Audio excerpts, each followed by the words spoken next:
Hey everyone, I'm back with another gameplay video queued up right now for a modern prelim, which you can see in the top right. It's about to start. Looking at the deck tech here, we're playing a similar list to what I've been doing. Right now I'm experimenting with adding a 20-second land.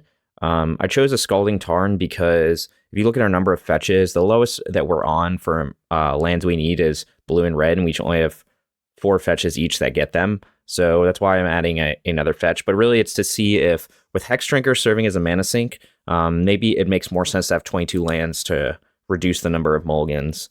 Because you have, between Hexdrinker and Jegantha, you have a lot of ways to deal with extra mana, like mana flood, but you don't have a lot of ways to deal with mana screw. So that's what I'm experimenting with. We did have to move 1 Migloz to the sideboard, so we're down to 1 Minor Misstep in the sideboard. That's basically the change. Other than that, the list is pretty stock. I did play this at an RCQ on paper. I ended up going 5-3. No, 5-2 at the RCQ, or sorry, 4-2. But unfortunately, my losses were in the first 2 rounds, so did not make the top 8. But let's get started here. Okay. I think we keep this because we keep a hand with 3 Tribal Flames in it. It might be a little slow on the draw. I obviously don't know the matchup here, but I'm going to give it a shot. We'll go for it.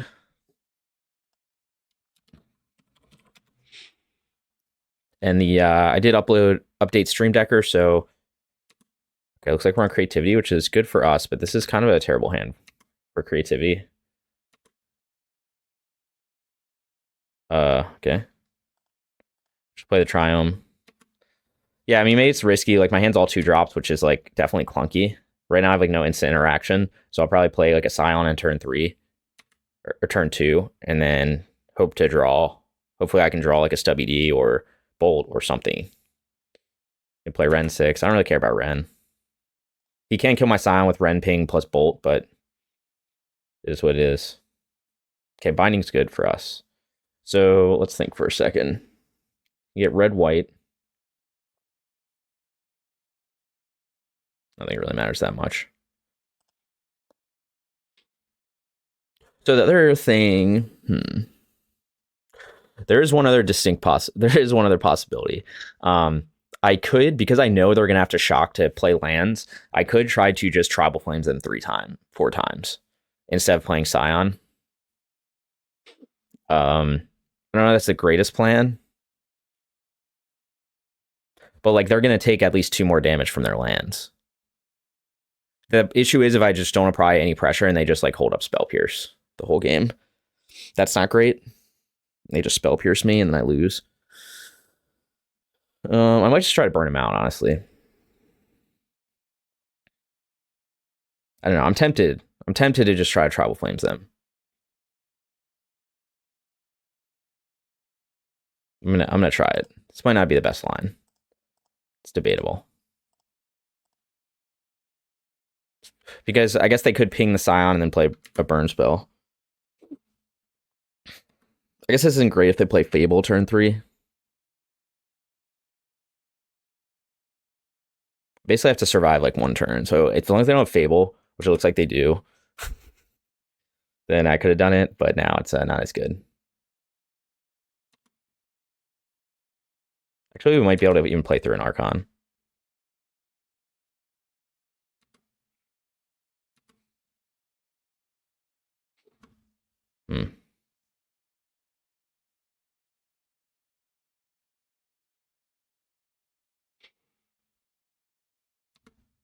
We'll see.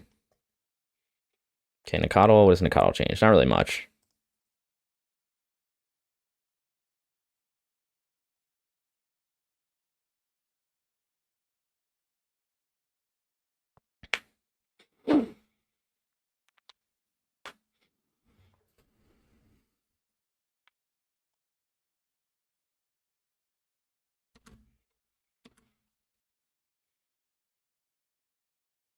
So I guess the worst case is they attack and then creativity for 2.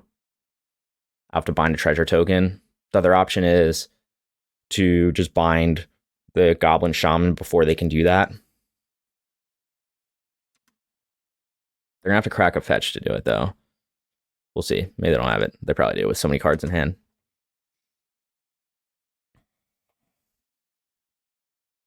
Bitter Union, okay. Okay, they had the Dwarven Mine in hand, which is kind of annoying because now they have enough to do it. They don't have any blue spells, though. So what do I think they're going to do? They're going to attack and then creativity for 2.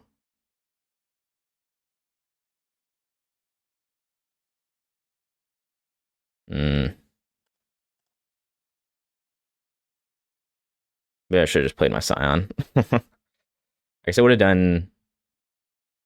It would have been slightly less damage at this point. I don't think if this matters what colors I do.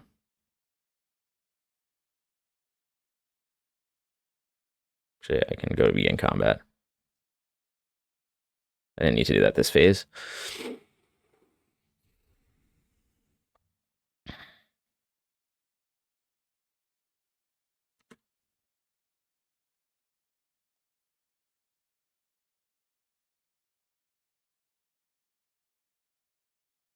So he has to have creativity in hand, which he probably does. I should have gone. I guess I should have fetched red white. I don't know. This was a weird line. I usually don't see a 3 Tribal Flames hand, and obviously, like if I had just a turn 1 play, well, I probably would have been pinged by Ren 6.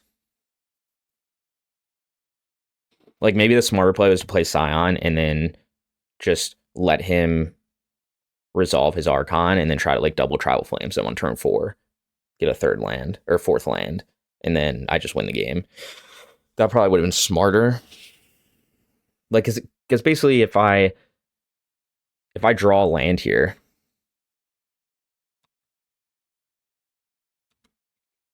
so you can still creativity for 1, which he probably will. Looks like he's doing it, yeah. Fortunately, it takes him to 9. Yeah, yeah, that's a stupid way to do it. Scarred Brawler, I guess. Yeah, like now I should have gotten a Sacred Foundry. Yeah, okay. Yeah. He had to have exactly that. He had to have exactly Fable to be able to do that. I can still try to fight through it, but he's going to gain life every turn, which is kind of annoying.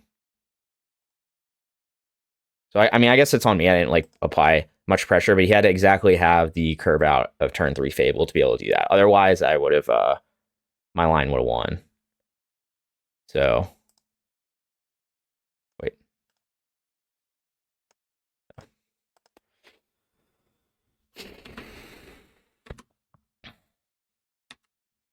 So maybe he just bolts Nacatl now and then attacks with Archon.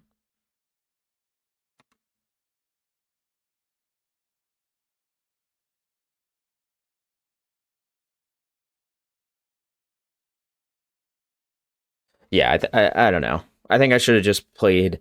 I mean, realistically though, like if I just played Scion, I would have still lost anyway. But it probably had a higher probability of success because, like I said, if I draw that 4th land, then I can double Tribal Flames on turn 4.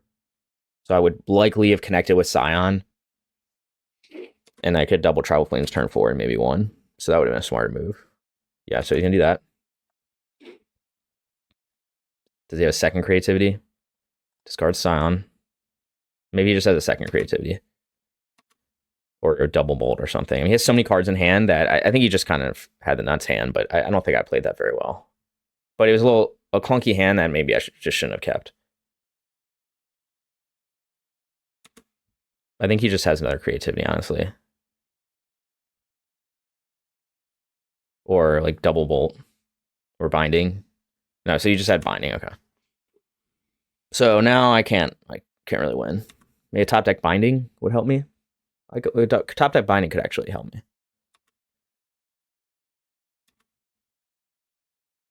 Yeah, I mean, he's like going to discard. Monkey's not going to do it. Okay. Well, I mean, we lost this game, but luckily it's a favorable matchup, and I'll be on the play game too.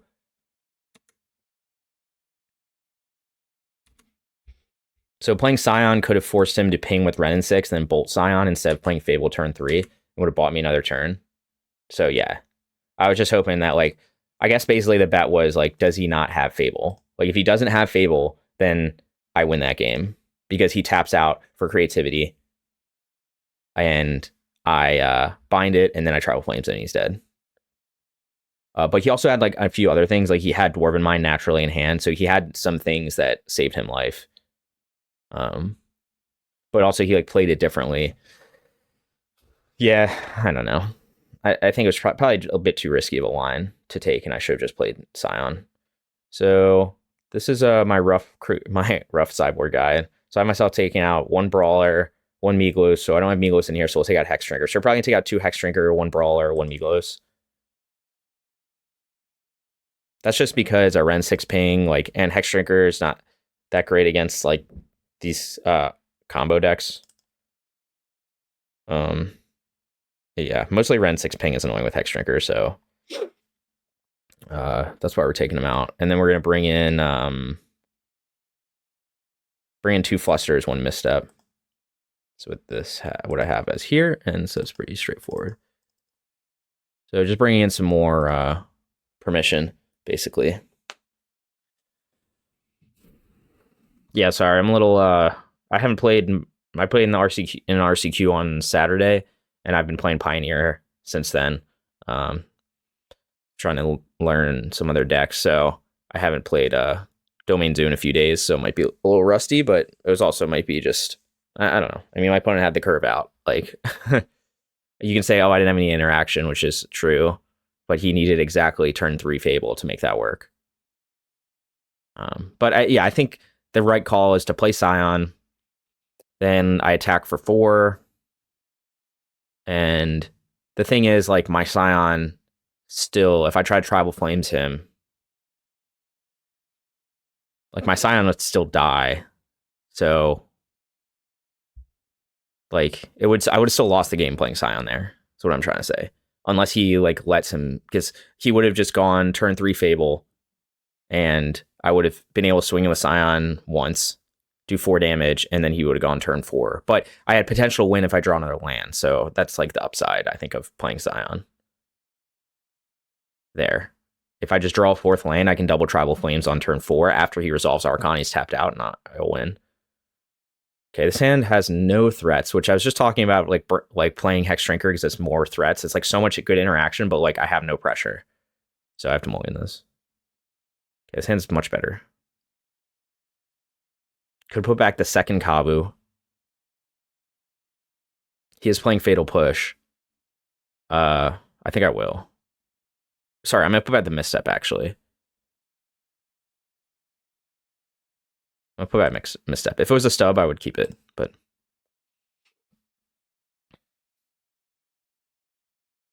I like that.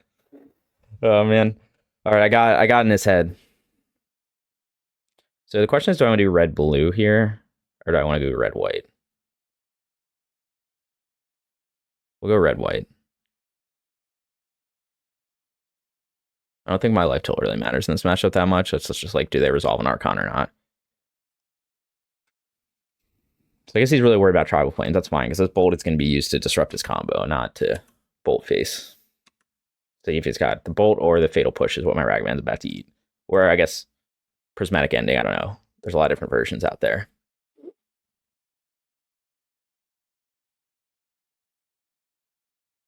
Or nothing. Okay. Good luck. Drew another piece of interaction. That's good for me.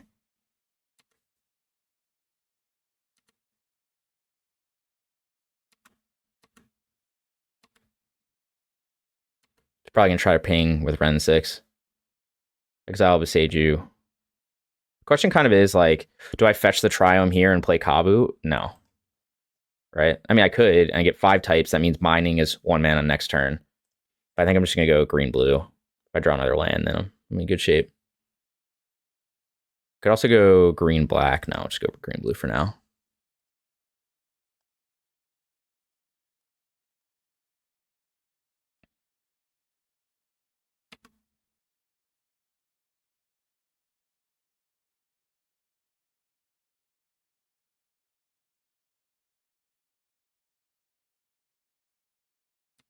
Okay. This is very interesting. So maybe he doesn't even have Bolt, but this is like not a great path to success for him. I can't Bolt him. I could loot away one of these bolts, but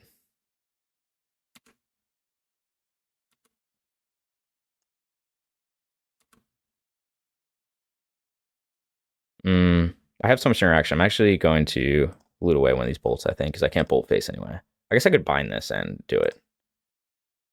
Okay, well, it's fine.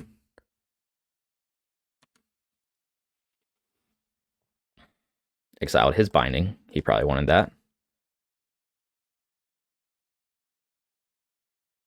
Play another Kavu. I guess I could have kept that bolt and then just binding his Leyline to finish him off. I have close to, actually I still have lethal in case he has to like start killing my creatures here.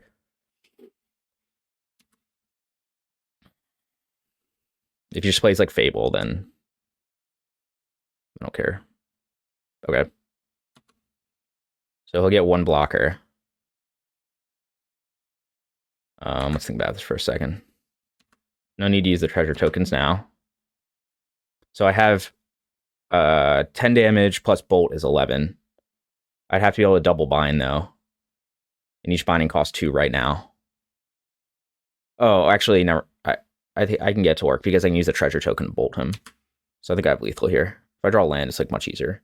Okay, well now I'd definitely have lethal. So what we do here, right? We go white, green.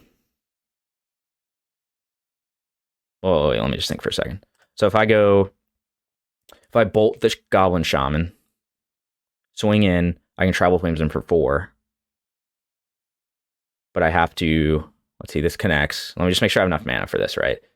So bolt the Shaman token, and then I'm going to need 4 mana total to cast Binding.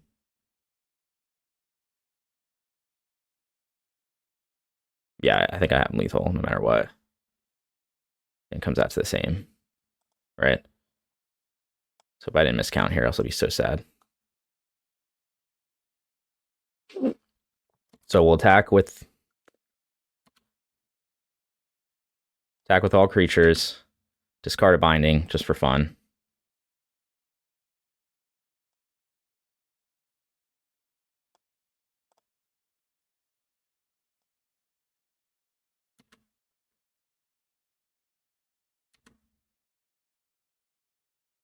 Right, because I need 1 binding. If I find another land, it makes it easier. It doesn't really matter, does it?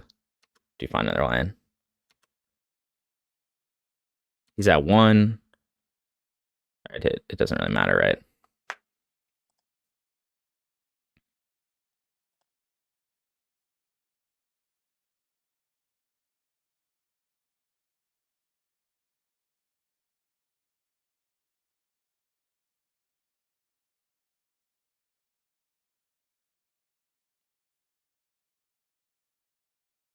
All right, I guess he just assumed that I have other stuff. He's at 1. Oh, that's why. He's at 1, so he probably has a fetch land in hand, so he can't even do anything. Okay, we got there against Creativity game 2. Obviously, you can see his game plan was, I guess, to just play Leyline Sanctity and try to hang on until turn 4, which he had played no interaction the first 3 turns, and I just kind of snowballed things with Monkey. So I'm actually fine if he plays, like, I don't even know if he'll bring in Leyline Sanctity again, but that's just like not that great of a card against us. Like, obviously, if you're trying to burn him out, but that's much rarer. Usually I'm just playing threats out. That means he has a chance of like drawing it or whatever, and I could have just binded it there anyway if I wanted to do the burn damage, but I didn't need to. Okay, game 3, I'm on the draw.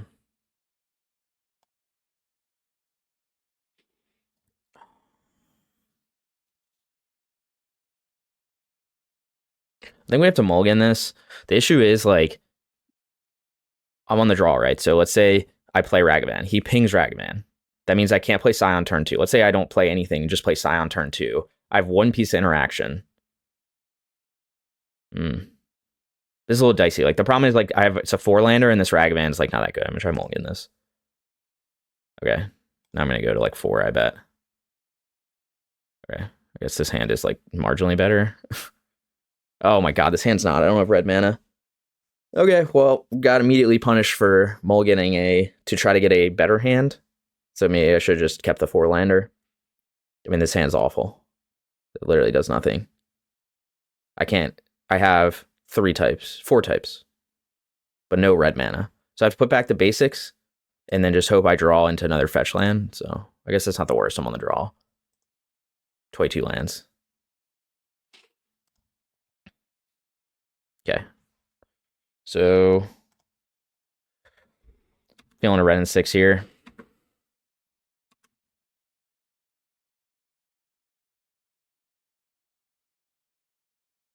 Just hope. Can we just like have him not have turn 3 Fable for once in his life? Once in this match. Yep. That's what I'm hoping for. But I think he's kept a 7 every game. So I feel like he's got the turn 3 Fable again. And we're going to end up in the exact same situation as last game, where he's going to be able to creativity for 2. I'm not going to be able to do anything. Play Kavu. Okay, maybe he doesn't have.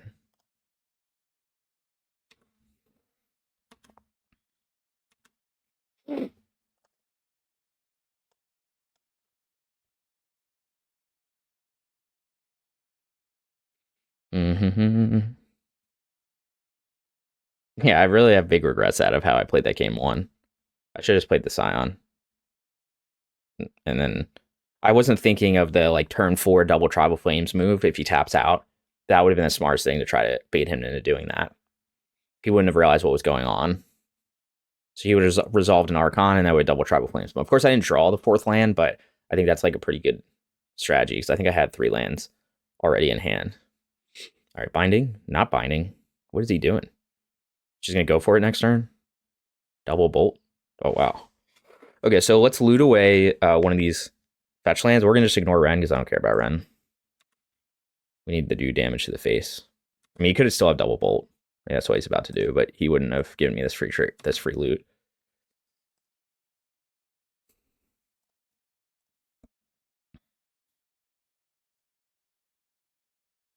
Okay, monkey. I'm not going to play monkey to get pinged. Double bolt. It's like what he's got. Just got so many cards in hand, but he hasn't done anything.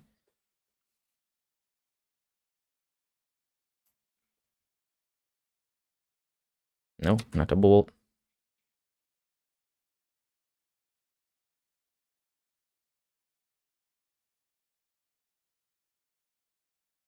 So the issue is like all I have left right now, looking at this, is a basic plains as my only white source. Which isn't great because I would like double red, but I think that's fine if I play Strand here.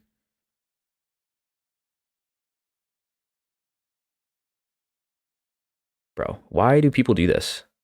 This is the stupidest play. You're going to save yourself 1 life of damage. Yes, I'll use Visage's ability. Like, this is like the weakest play ever. So now I just get blue-green untapped. No, I need to get... Oh, actually, this is... I'll have to shock in the Temple Garden. He's going to know what I have. Right? So I have to get... Oh, so I guess he did he get me here? Like, if I go Overgrown Tomb, I don't have blue source. I don't have blue-white in the deck. Let me think of how I do this. So I'll have to get some kind of blue, so Breeding Pool. So I guess I'll go Overgrown Tomb now, and then I can get Steam Vents or Breeding Pool. Probably Steam Vents. Yeah, so let's get Overgrown Tomb untapped. We're just going to shock a lot. So he's going to save himself 1 damage of life to do that. It's at 14. We're going to now get Steam Vents. We're going to play our Scion and hold up Binding.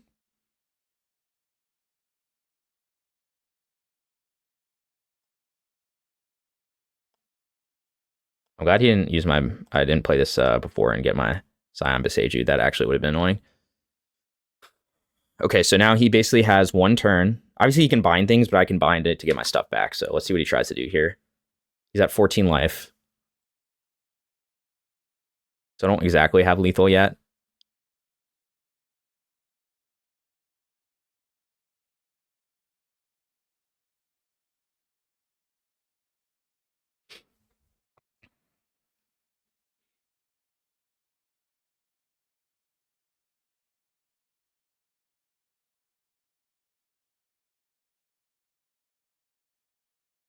Okay, he's thinking about this one. He doesn't have a white source also right now, so if he's gonna need to shock to get a white source for binding.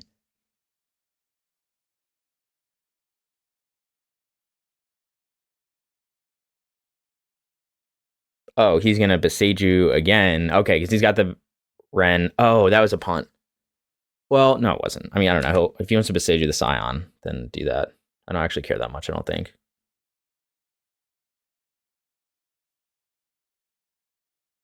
And you keep getting Beseiju back.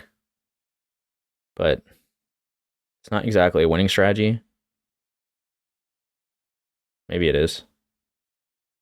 Maybe he just has the Ren Beseiju loop. Like, I think, obviously I could have binded Ren there, but I think that's stupid because then he just combos off. So, like, I have to save the binding for the combo, even if it feels bad to have my Scion Beseiju.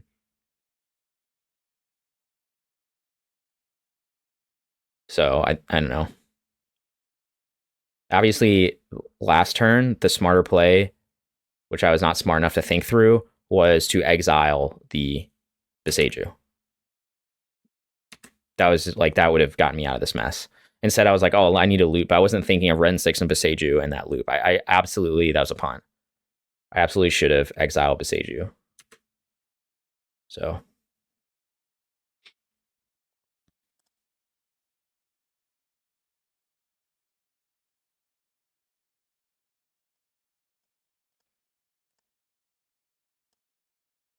So that would have maybe not won me the game, but put me in a better spot. I'll force him to use whatever bolt and stuff he's been sitting on. Probably loot away the second Ragavan. So he tries to Beseiju land. There's no way he's going to go for... He'll have to Beseiju for Scion.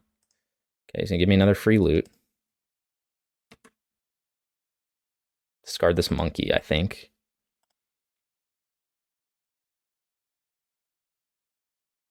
Okay, that's not what we wanted. Could discard the Temple Garden, but I don't know what he's going to do here. I guess I can get any land, so maybe I should have done that. Yeah, he's going to do that. Okay. He's going to ram my mana. But now I guess I'll just lose to... I guess I have to just bluff that I'm... let me think for a second. It doesn't really matter. So I'll just play another line. Yeah. Oh, man, I have such big regrets about that. Like, he can ultimate Ren. He can get the Beseiju back. Now he'll what? Binding my Kavu. And I'm just going to lose now. Oh, my God. No, he's going to get a Dwarven Mine to trade with Monkey. I guess attacking with Monkey wasn't... I don't know. It's fine. I don't know. I haven't played this game very well. I should have realized, like, he Beseiju... I guess I couldn't have exiled, right? Because he Beseju'd after attacks. That's why he did that. But I still think, like, if my hand was better, like, wasn't a mold of 5 and me just looting into lands, then I think I would have, you know, had a better shot at this game. But now, like, I mean, I could still have a good shot. He's really thinking about whether he wants to block Monkey or Kavu. So, I mean, it's possible. But it looks like to me he just has creativity with Spell Pierce backup, and then I'm just going to lose to that. Oh, actually, no, I'm not, because I can play around. I can pay for Spell Pierce. Huh. So he could just creativity for 2. But does he have enough mana to do that? He would need, yeah, he would need 5 mana. So I guess he does. So maybe he'll do that.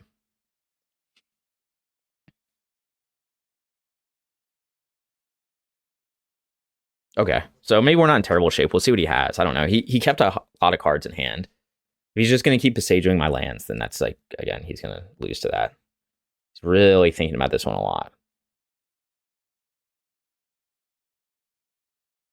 Wow. Oh, I was like, did he not block? No, he did block. Okay. So he's at 8. So what I did with that forced him to not be able to chump Kavu, basically, is what that did.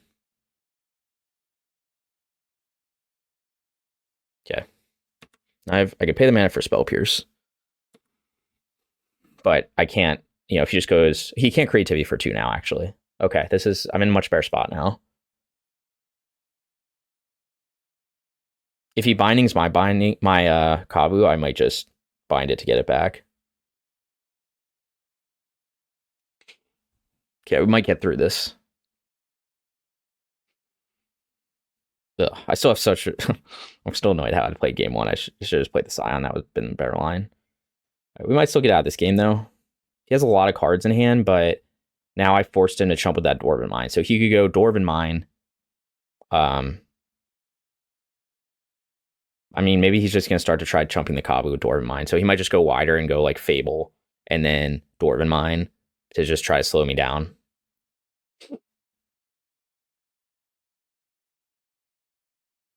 Because I can't right now, unless I top decked on their Scion, I can't get through his Dwarf tokens.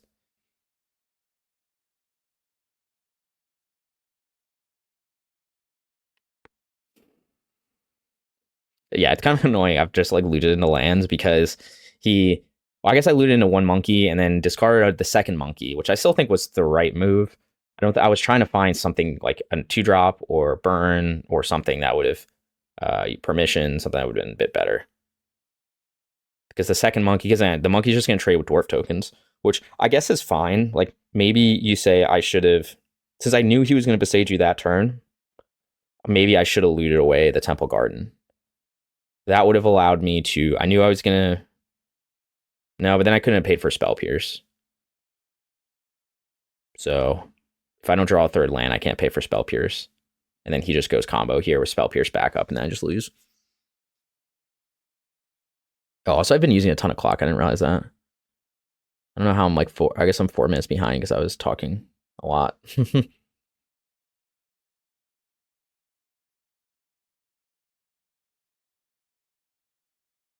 Okay, he's going to go with the double bolt strategy, which is bad for me because I have literally nothing going on.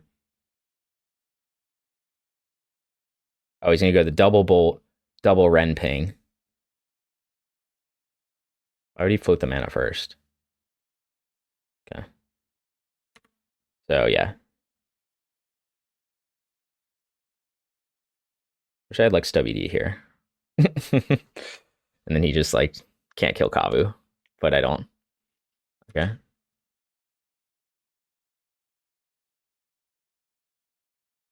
I wish I also had a way to like respond to Legend Rule, but it's fine. Yeah, so now we're just like top decking. We're probably just gonna lose.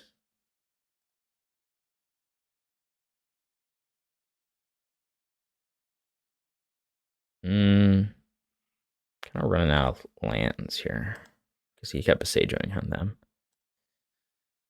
All right, I got so many lands, but nothing to do with them. Okay, I guess I have to grab Jegantha here. I have to keep up red, white. See if he ices me. I guess I have to shock in. I'm just gonna shock in.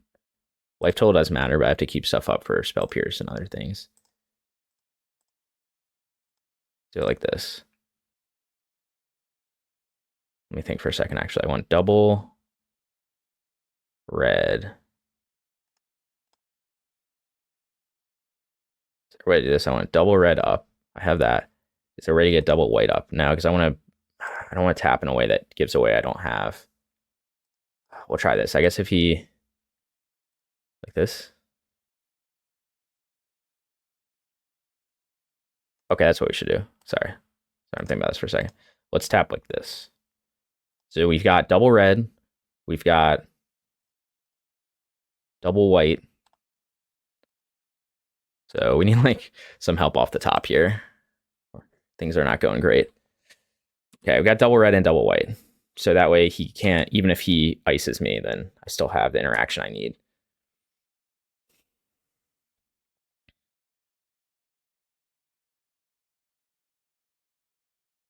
What a weird game.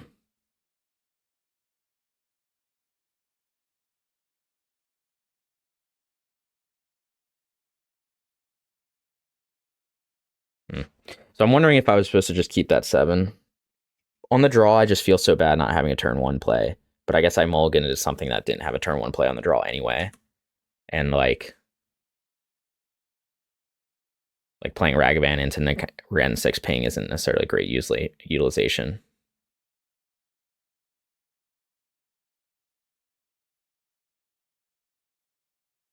He didn't get a dwarf token. Dwarven Mine. I mean, he must have another one in hand, or he's just going to get a fetch land back.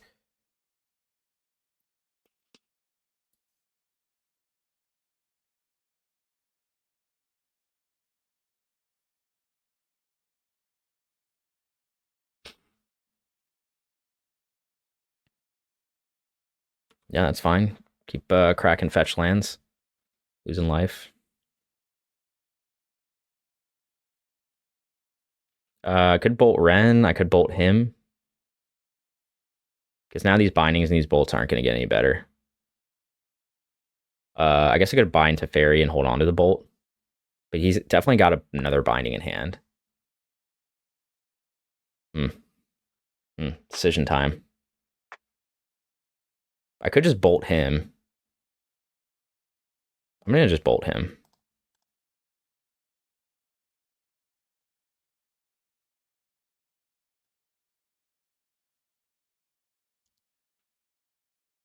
Step 4.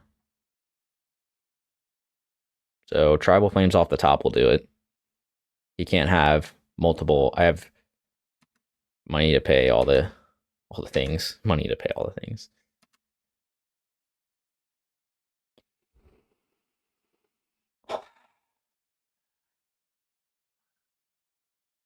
Okay, so now we're just going to lose to Resolved Archon. Right.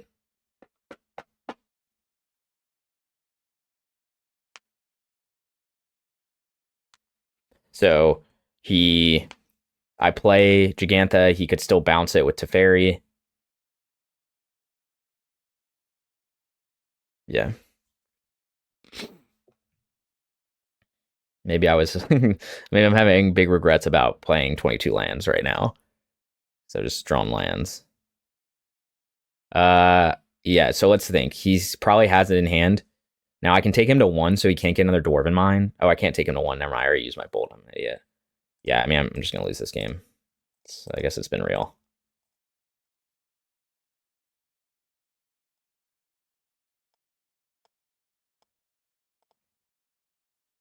Clearly got a binding in hand.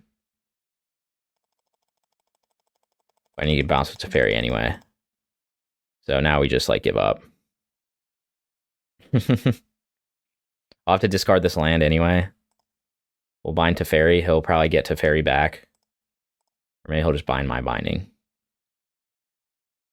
Maybe I'm supposed to keep the land in hand. No, I'm tapped out anyway. Yeah, I mean, he'll resolve an Archon. I'll just lose. It's whatever. It is what it is. I think if I had kept that 7, I would have been in better shape. I don't know. I mean, I'm feeling he just goes, yeah, he's just going to go Dwarven Mind Creativity for 2. And then I lose. Could I have kept this land in hand to... no, I couldn't because I had to tap out to do that.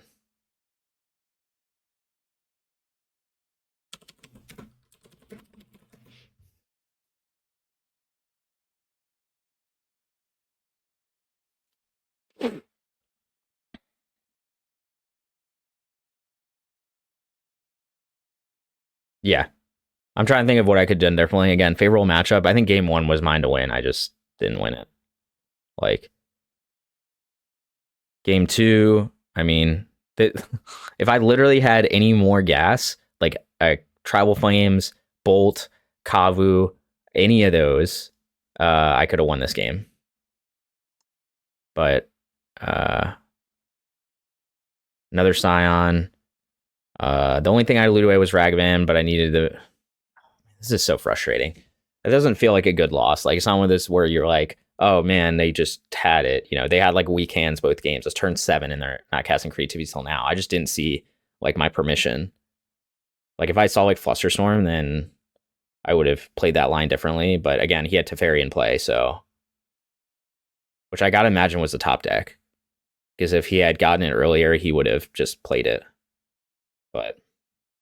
Okay, well, you know, even in favorable matchups, sometimes you lose them, unfortunately. So it's just I hate losing the first round of a prelim like that.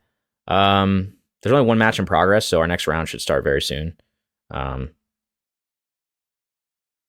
hoping we'll be able to... I'm trying to see who else is in this. So we got Menino Nay. He's probably playing Living End. Usually that's what he plays. Sometimes he plays other stuff. Just recognize some of these names. I just don't know. Dingo's in here. He also lost. A few other names, but yeah, just annoying.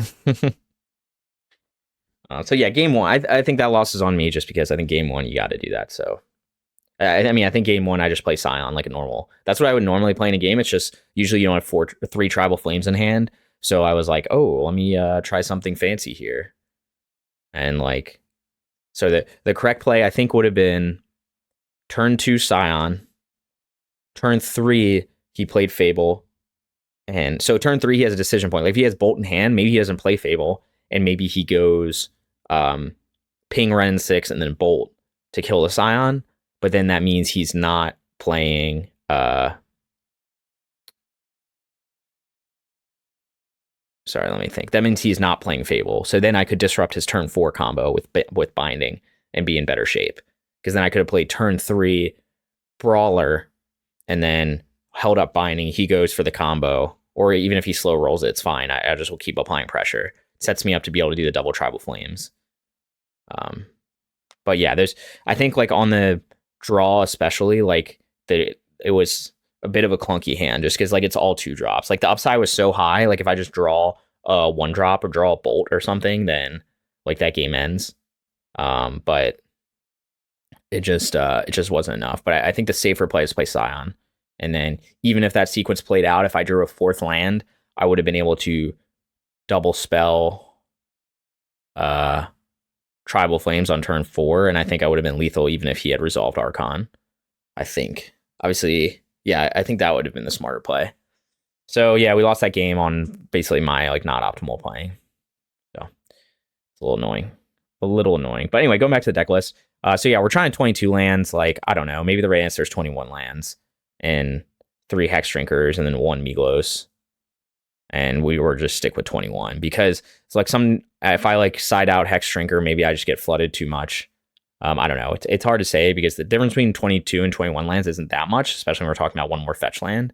But I don't know. Again, my theory was like I'm trying to get less 1-landers. So each extra fetch land means a lower chance of getting 1-landers. I still ended up getting a 6 that had 1 land. So obviously it'll happen sometimes, but I don't know, hard to say.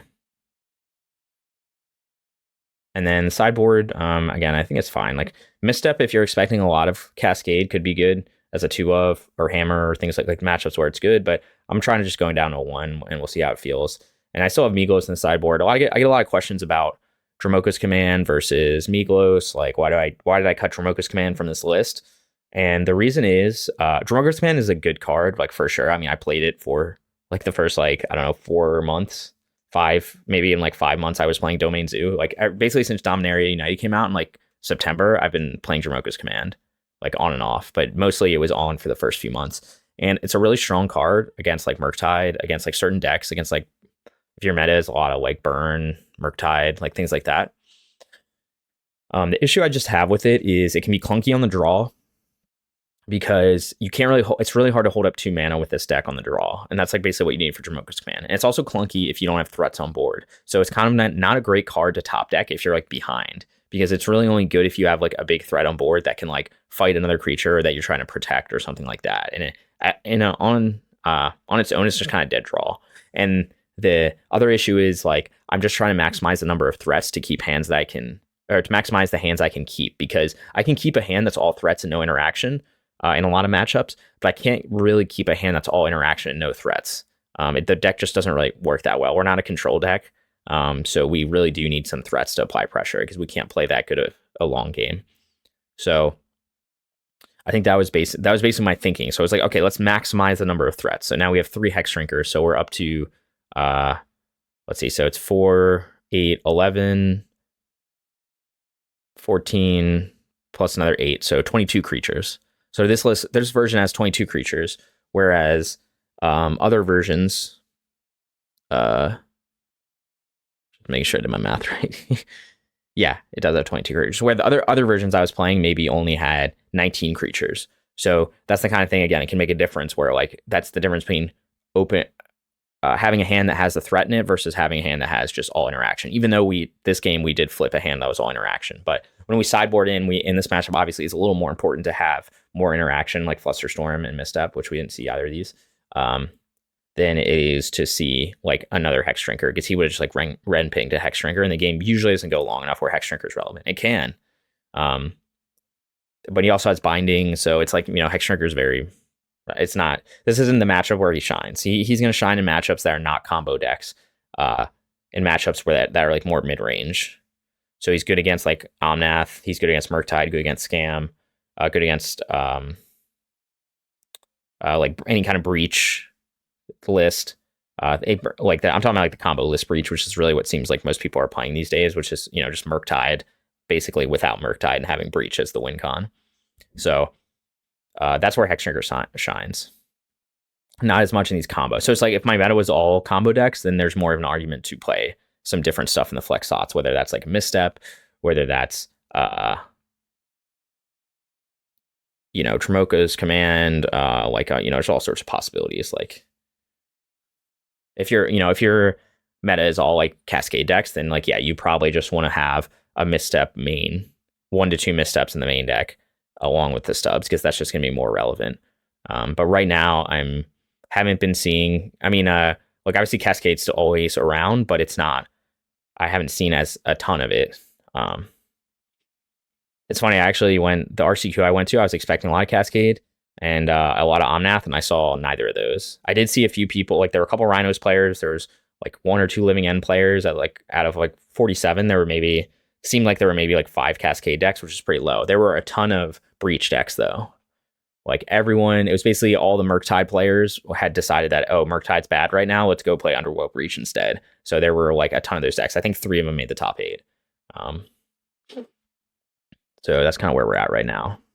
And like this card is good against those kind of decks. Of course, that's like a paper meta. So, you know, obviously online meta is going to be different.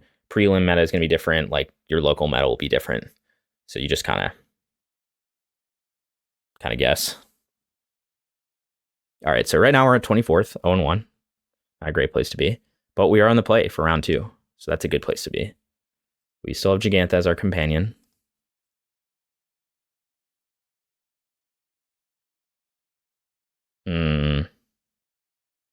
Do I think they have an answer for turn 1 monkey? I don't know. I don't know if I'm supposed to keep this. It's like if they kill my monkey, it sounds amazing if they don't kill my monkey. If they do kill my monkey, like what do I have? I can't have a turn 2 play right now. I have Tribal Flames. I think we're gonna keep it just because like monkey on the turn 1 monkey on the play is just so strong that it's hard to mulligan that, in my opinion. I guess it's definitely possible. I mean, it's definitely, there's an argument for it, but I think you're just like, okay, whatever. I'll get a couple draw steps. If I draw into another 2-drop or another 1-drop, then I'm in good shape to have a turn 2 play. I could Tribal Flames. Like if he plays a blocker, I can Tribal Flames it. So that's also an option. And then I still can't cast Scion though if I do that. The only way I cast Scion is if I connect with Monkey and then grab a Zagoth Triome. I have 5 types, and then I can use my treasure plus Sacred Foundry to play Scion. But it could be a deck that doesn't have a turn 1 answer Monkey. It happens. Doesn't look like that's the case though. Maybe Upkeeps does this. Okay, now it looks like it could be the case. Trying to think of what I need to use. There's a possibility I need to get green-blue.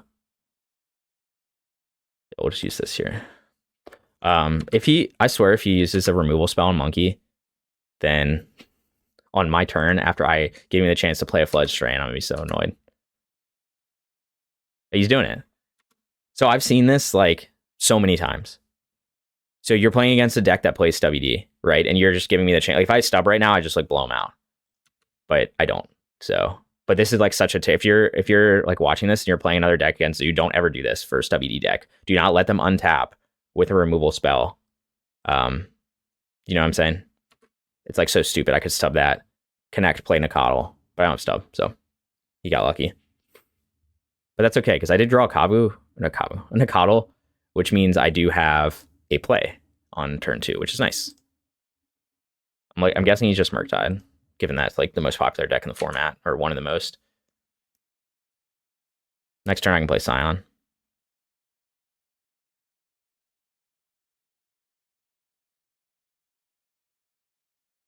Plays a Shredder. Do you have the Bauble? You don't have the Bauble. Are you going to trade a Shredder for Nacatl? Seems unlikely. If you do, I'm actually fine with that trade, so we'll start with that. I could try to Tribal Flames this Shredder, but I'll let him block if he wants to block. If he plays Blood Moon here, I guess I'm in a little bit of trouble. but I'm going to get my Scion down, and Blood Moon is much worse with a Scion down. Unfortunately, with how I fetched, I don't have a way to fetch a basic with... No, but I had to fetch red-white turn 1, because so I could play Scion turn 2 if given the opportunity. So now we're just going to play... I could try to bluff thing, but I think my life total is more important. So I think what we'll do is play Foothills, get a Triome.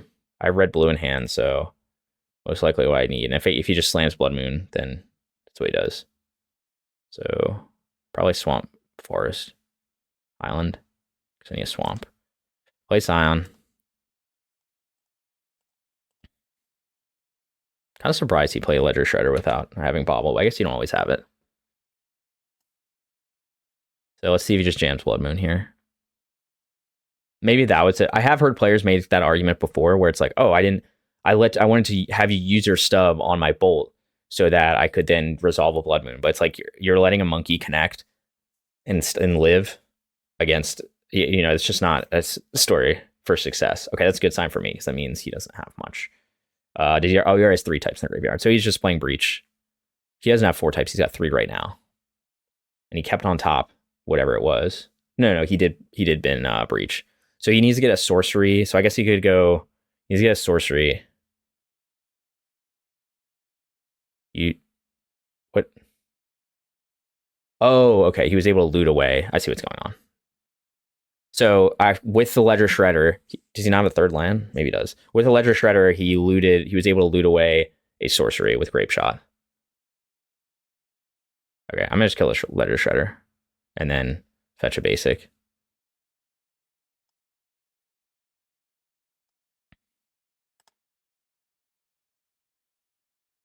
Fortunately, yeah. Move to 22 lands, immediately flood out. Basically what's been going on. So, like I said, 1 land difference with fetch lands shouldn't be that different, but so far I've just drawn straight lands. So, yeah, that's a reason to just go back to 21. It's like hard to say because it's such a small sample size. Fortunately, we have to pass the turn. I think I need to just kill that Shredder before it grew. He has nothing else going on. Now he will. So it's interesting. He's actually playing the combo, I guess. If he's got Grape Shot. Sure, 2nd Shredder. Do you have Bobble? You do not. I could crack this right now. There's no reason to, though, if I'm just getting a basic. The only reason to crack is not get a basic, but do I need to actually play around Blood Moon? Do I think he main decks Blood Moon in a Breach deck? I don't know. Maybe. I think I'm going to wait to crack it. Okay. I guess the question is, do I bolt this Ledger Shredder, or do I just... Let's attack first. If he blocks here, then I'm fine with that trade. I think I'm going to just bolt this Ledger Shredder, though, and just keep him from having anything going on.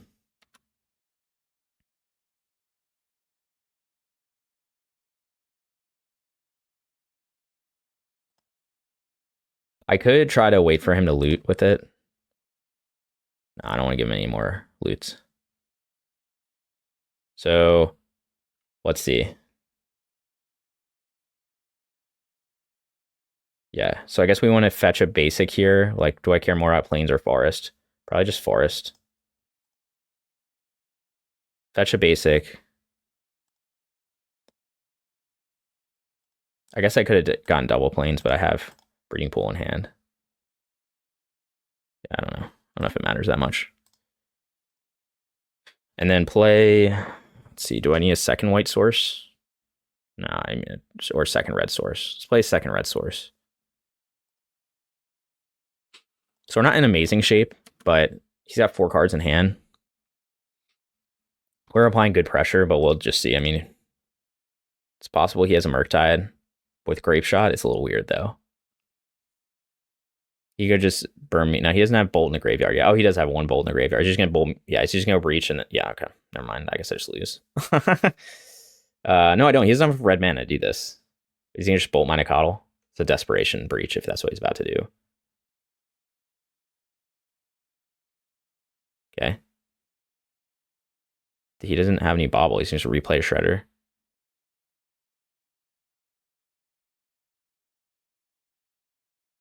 He's probably trying to figure out how to keep Delirium and take the Shredder out, but I don't know if he has a way to do it. I guess it's +3 cards, right? So you could go exile, heat, bolt. Okay, so he's 1 away from Delirium. Oh, that's a good draw. We'll bind first because I don't want to let him loot. We will have to shock to do this, but it's fine.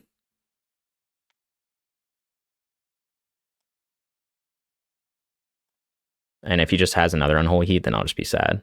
But he does have 4 types in the graveyard, but that's kind of is what it is. He's used, I guess, only 1 Unholy Heat, so it's possible he has another one in hand. All right, we're out of gas. This is where the place that a top deck Hexdrinker would be money. Okay, he's going to find another, almost certainly going to find another Unholy Heat. And then top deck Hexdrinker, I will probably win the game. Unless he has 2 Unholy Heats. Or Bolt and Unholy Heat. Another Breach, now he's going to consider. Maybe he didn't find it. Another consider, is he just going to do... Cast a Monkey. Unholy Heat. Oh, okay, so he maybe doesn't have it. That's why he was digging for it. Come on, can we stop drawing lands, please? Let's see if he has it. If he blocks with Monkey, he doesn't have it. Okay, he doesn't have it. I think they're with a deck with Kavu in it, then I think we'll just hold on to the snow-covered plains. There's no reason to play it right now. That's 6. Does he have a third breach? Second, okay, that's a good sign for me. He might just have nothing. Is he gonna go to 1? He probably's got something, right? Okay, interesting. Do you have a removal spell? Or is Jegantha beatdown plan gonna be where it's at?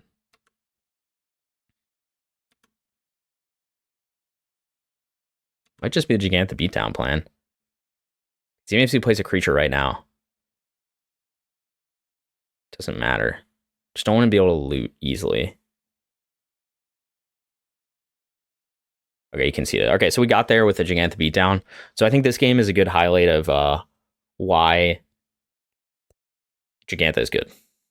I mean, it's not like a shock, it's a companion. Like, obviously the companion mechanic is strong, but it's like, my opponent ran out of gas, and guess what? I just put a 5/5 on the board. So even when I got flooded, that's why that was my idea with why, like, hey, flooding is not as bad because I just grabbed Jegantha and cast it the following turn, and it's like not a big deal. I have a 5/5 for free. Well, not for free, but you know what I mean. Okay, so we're on like breach against breach / Murktide. But the Grave Shot really did throw me off. Like, I didn't see any combo pieces though. So is he just like is it like the Spice just having Grave Shot in the main deck now? Just as a win con with breach? I guess it is.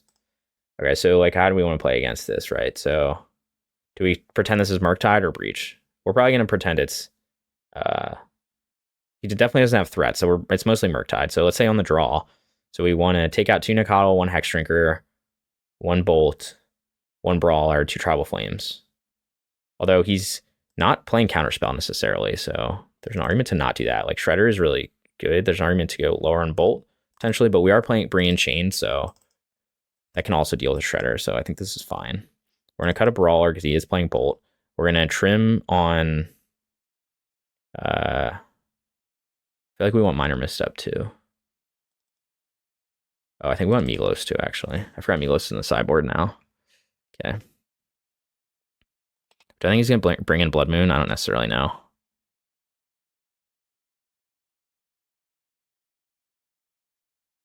This is an interesting list that he's on, so I'm trying to decide like how I want to actually board for it.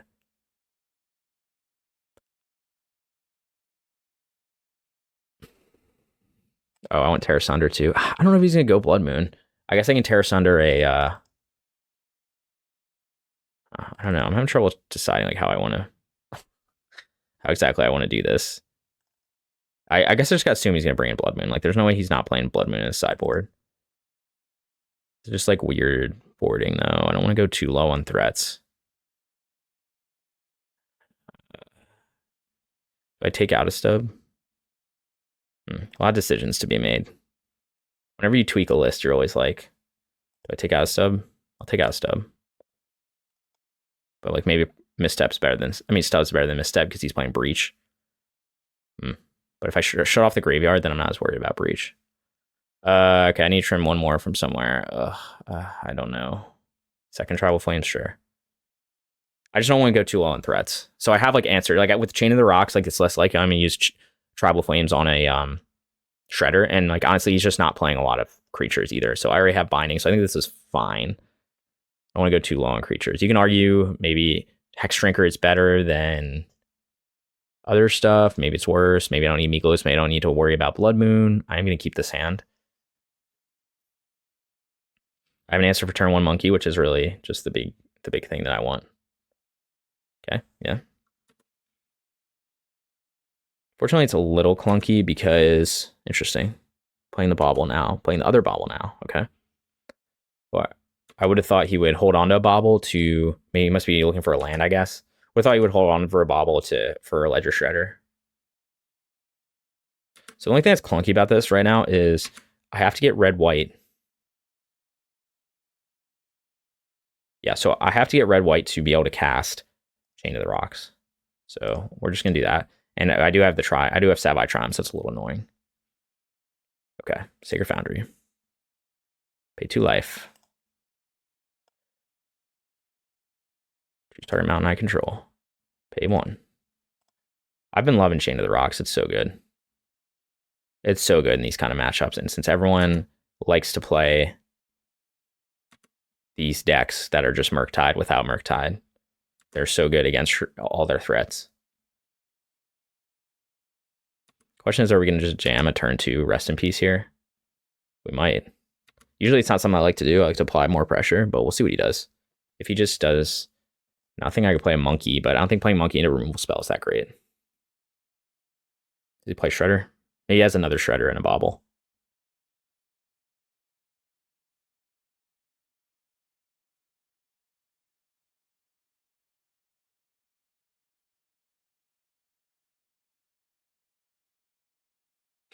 Okay, Tear Asunder is interesting. So I could just bind this Shredder now. It's going to turn off his loots and stuff. I might do that instead of playing Rest in Peace.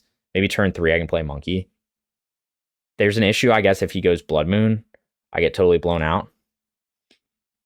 Maybe I wait until his turn. Do I think he's playing Permission, like Spell Pierce or something? I think I'm going to wait till his turn. That way he can't play Blood Moon that turn. So I can't get blown out. He could, obviously he could pierce my Binding, but at least I won't just get turn 3 Blood Moon. And if he just goes right for turn 3 Blood Moon, then I'll just fetch a Forest here. Or a Plains. Probably a Forest, because then I can Tear Asunder it. Yeah. I like that game plan. He's going to get a Connive out of this, which is kind of annoying. I wanted to try to stop him from being able to do that, but I think this is the right play. Be a little wary of Blood Moon here. So it might be an end of turn kind of binding. Okay. Sure. So he's got like more like self-mill stuff in there. Dress down. Good to know.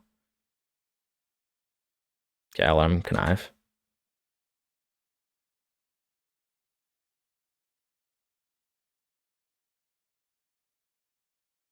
Do I think he has Spell Pierce? Be a little sad.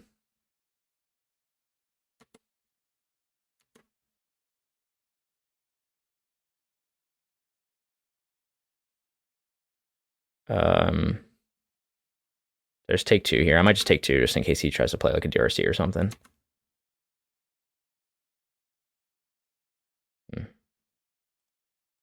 I guess if he Spell Pierce, it's really bad for me.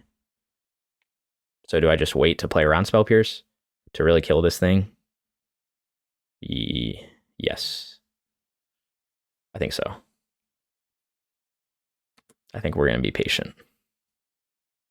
Potentially get a basic Plains here. Oh, I can't get a basic Forest. Oh, I should have fetched that differently. It's okay.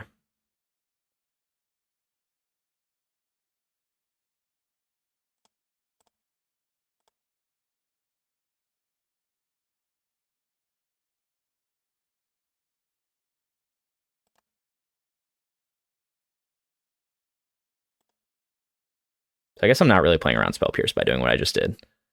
Because now you can Spell Pierce to Rest in Peace, and you can argue that it's like more important for me to resolve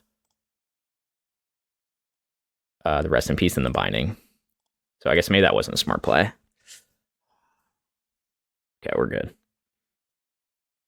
Okay, so now I've turned off his combo. Okay, Thought Scour me. What was the point of that? He's just angry now. You mad, bro?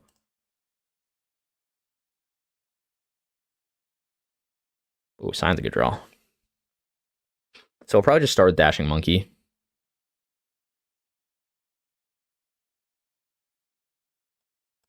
You could argue to just play Monkey and play Scion, but I want to...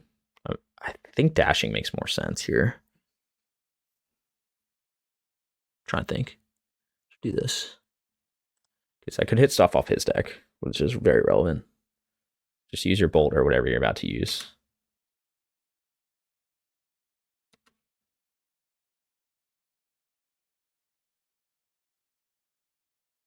Okay.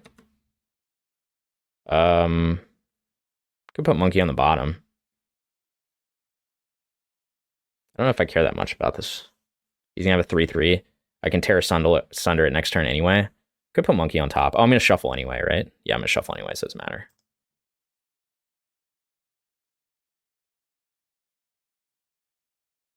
Don't think he has an easy way to kill this Scion. Could be wrong. I really wish I could get a basic forest here. Because I keep fetch shocking, so like my life total is very much a concern. Second red source, maybe. Blue-red. Second green source is also an argument for that.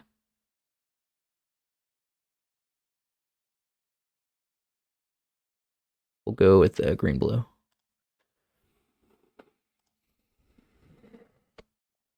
Why did he, that's very interesting actually why he did that. Why wouldn't he just subtlety in and block the Ragavan to kill it? I guess, I don't know. I guess it's fine. He doesn't risk. We'll see.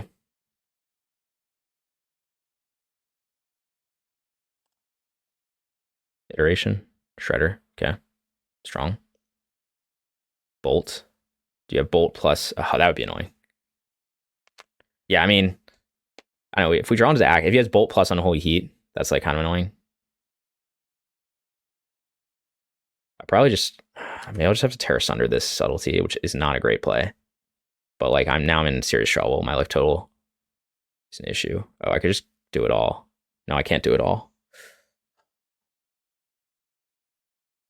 So I have to play the 5th land. I have to Bolt this subtlety or Shredder. Which should I care more about? Probably subtlety because my life total is so low. Even though he'll get to loot with Shredder, that's okay. So let's start off doing that.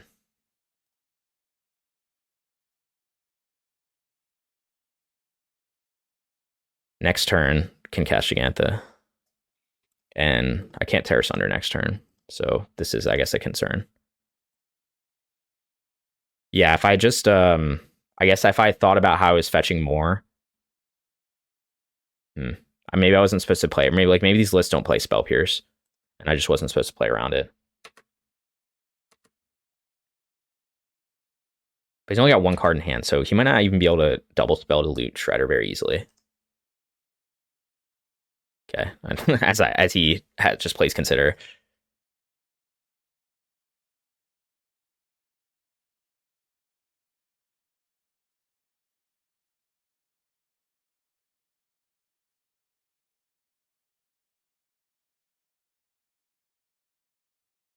Why?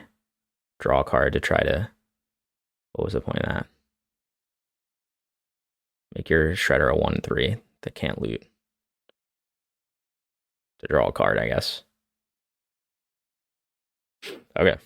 Well, I think we just have to play Jegantha, right? He can't kill this Jegantha very easily. And then next turn, we can look at binding our Tear Asunder. Swing in for 5. Probably. I think we have to play Jegantha now. I could obviously bind this now, but it just makes more sense to do this. Yeah, I'm going to take 1. Like, he would have to have double Bolt to kill me. So, I mean, it's possible, but I think unlikely at this point. Obviously, he just goes like Iteration or something. Okay, take, yeah. Don't care.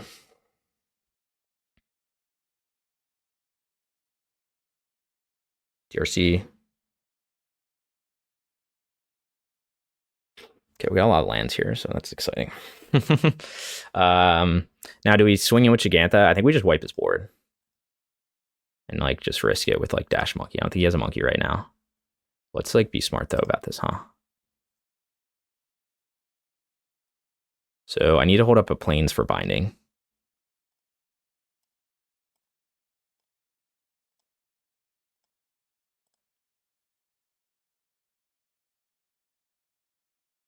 Oh, I need to use black mana though. I didn't tap very well.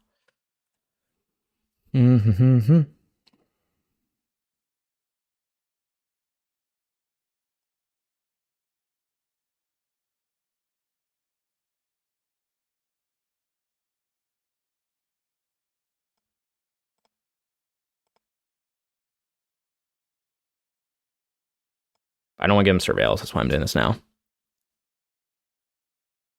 Oh, he does have Spell Pierce. Are you kidding me? Oh, Unholy Heat. Okay. He's trying to get the last Surveil. Is he Unholy Heating himself? Okay.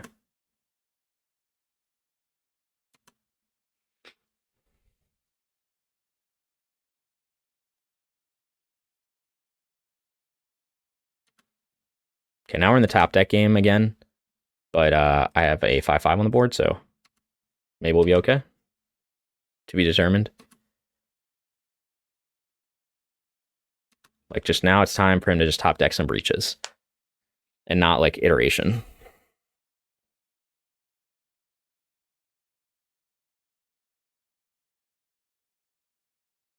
All right. We got there against Breach. Combo-less Breach, it seemed like. So what did we learn this match? Jegantha, very good. Very good in this matchup. We saw it. They played like this. Both games played out very similarly. Like this, obviously, my sideboarding, I brought in some early interaction to deal with his original threats, but he just, I took care of his monkey. It seemed like this game, he was going to try to basically play the control matchup, bring in subtlety, dress down, and then he was going to just try to win with Breach. So he did have a Braid in the deck, but he can't deal with enchantments. So maybe that's what he realized. Like he thought Scoured Me, which was a weird choice. Oh, to draw a card. Okay, I guess that makes more sense then. Could have milled himself, but okay. That's why he did that back then. But yeah, so it ended up just playing out well. And so that's why Rest in Peace is so good. So I hear a lot of people say that, like Andre Mengucci is one of these people who doesn't like Rest in Peace. And like, I think in Zoo, it's a very good card because unlike most decks, Zoo cares a lot about Unholy Heat. Like Unholy Heat is a big deal turning on Delirium. So if you can turn on Rest in Peace, like it's not so much that we're worried about like Murktide because we have binding for Murktide. So it is nice. It's just another thing like to turn off Murktide, to turn off Breach, those win cons, it's nice to do. But really the big thing is that it turns off Unholy Heat. And that's a really big deal because as we saw in this game, like my opponent ends up having to use like 2-for-1 themselves to kill a Scion. I didn't even get a Kavu, but he had dressed down for that. But to kill, like he didn't have a way to kill Jegantha. So I do still think this was an early concession. Like so you top deck one card. All right, so you're at 11. I swing in for 5 and you're at 6. So you still have at least, like, even if I don't top deck in, I have no cards in hand. So he still has at least one more top deck. Like it's quite possible for him to top deck a monkey, a DRC, a Ledger Shredder, something to just block the Jegantha and then keep trying to chump me and get back into the game. And he certainly can do that because he has card draw spells. So, and I'm at 5 life. So it's not like, he has to just basically put a few blockers in front of Jegantha and get like a flyer down and he could easily kill me. So I don't think I think that's an early concession from him, in my opinion. I would have played that out, at least another draw step. But here I wasn't a huge fan of how, I think the only line I could have played a little differently. Like I was playing around Spell Pierce, which maybe it was better to just jam. I thought it was better to get rid of the Shredder and over Rest in Peace, but his win con, it looked like this game was definitely using this graveyard. So Rest in Peace ended up being the more important spell, but luckily he might just boarded out Spell Pierce if he even plays it at all. Cause I don't see any in this top, however many. He only has 29 cards left in the deck. So we're basically through half his deck and didn't see any Rest in Peace. So we're at 1-1. Jegantha was really the MVP that game, and that's why we played Jegantha. We get 27 minutes left. I could try to jam a league. But I think I might just I'll have to think about it next round. 36 minutes. There's only 2 matches left, so I think it will wrap up pretty soon. 2 matches of 14. So right now we're at 1-1. If you're just joining us, thanks for stopping by. Yeah, we're at 1-1. The first loss was to Creativity, which usually a favorable matchup. I kind of, I don't think I played it ideally in game 1 and lost that, and then won game 2 on the draw, and then, or sorry, on the play, and then game 3 on the draw. I just couldn't quite get there. So generally favorable matchup. I'm usually happy to be matched up against Creativity, but it does require me to have like a fast hand. So sometimes you can end up getting stuck a bit, or if like they curve out perfectly with like Fable, turn 3 Fable, so that they can then hold up Spell Pierce and you're on the draw and things like, you know, things like that, which does happen. That's what happened game 1 and why I lost. But yeah, we're sitting at 1-1. Game 2 was against a Breach deck, I guess. You know, it's kind of like those like Murktide / Breach decks that are just, it's basically Murktide but playing Breach as a win con. Although this guy's was a little different. He had like Thought Scour and some other things to try to get stuff in the graveyard. So I think he was a bit more on the unfair game plan. And he had Grape Shot as like one of. So, but we were able to get the win against there, and Jegantha was really good.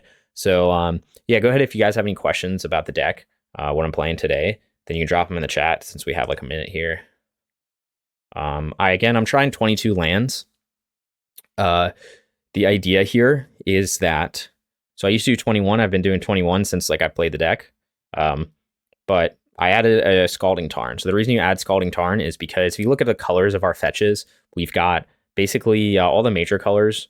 We have like 8 of, with the exception of red and blue. I'm not going to count black because we don't actually have just any black fetches, and we don't actually care that much about black mana. We have like one spell in the sideboard that actually needs it. So, but anyway, so I got the Scalding Tarn because I'm like, okay, this is a 5th fetch that can fetch red and a 5th one that can fetch blue.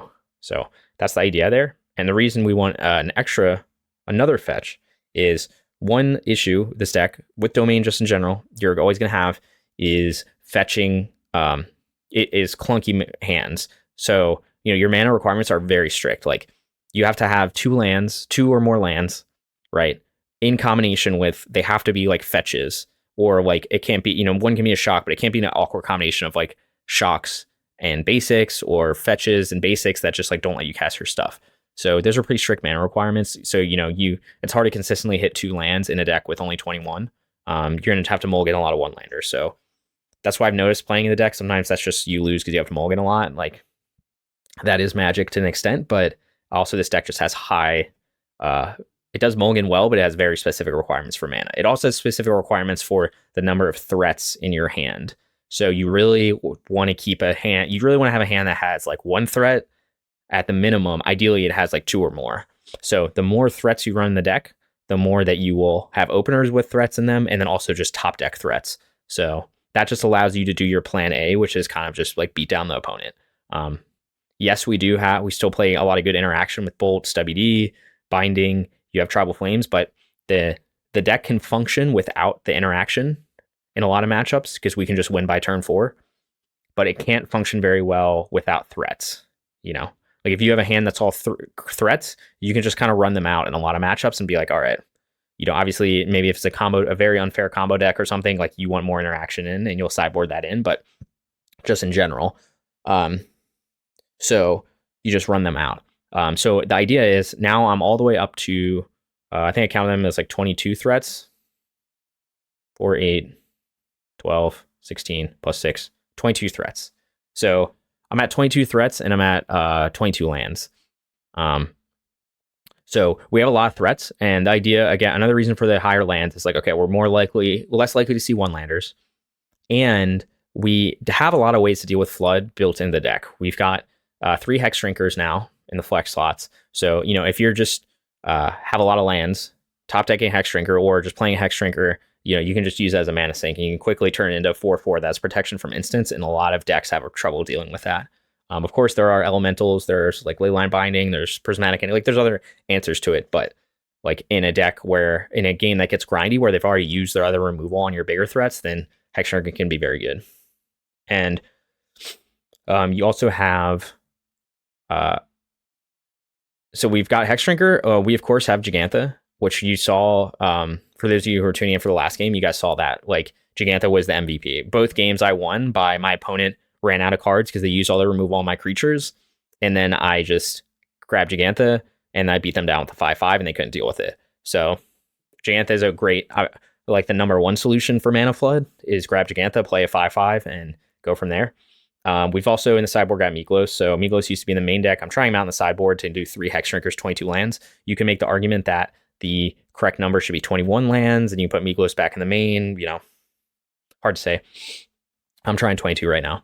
So, so you have him, and you've got Hexdrinker, and of course the only way we really have to deal with mana screw is Kavu, right? You can loot away spells to get more lands, but that's not always that great to do. And but you can do the same thing with Mana Flood, right? If you just have extra lands, you can loot away Kavu. So it's kind of like you've got 4 extra cards. Jegantha being like a kind of very unique, game plan or a unique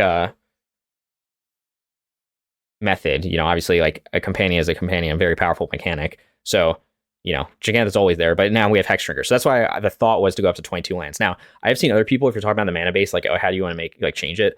I've seen other people try to say like, oh, okay, what if we put planes in the sideboard, right? So maybe you put planes in the sideboard and you only bring in planes against like Blood Moon matchups and against life total, like if your life total is under pressure a lot where you really need to fetch basics. So, Burn Prowess, like Murktide, Scam, you bring in planes. But other matchups, you don't need it as much, right? So maybe you take that out and you just add another fetch land, and that just increases the chances. Because I obviously, if you played this deck before, you know that like planes can give you very awkward openers, very awkward hands. Because the reality is, like, you can keep a hand usually with a basic forest and a fetch land or a shock land that gives you red, like red and blue.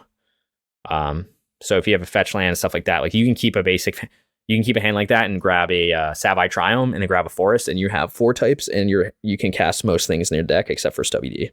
So that's like doable, but like if you have basic planes, you like can't do anything, right? Because if you have basic planes and like a fetch, then you're like, okay, I can't get red mana and green mana on separate lands, so I can't cast a lot of stuff in my deck. So you end up we don't play Stomping Ground. So anyway, that's an idea. I could try it again. I've tried it before and it was a little clunky. I just missed the planes too much because we take so much damage from our mana base that like I found it to be relevant that you have the basic planes in like almost all your matchups.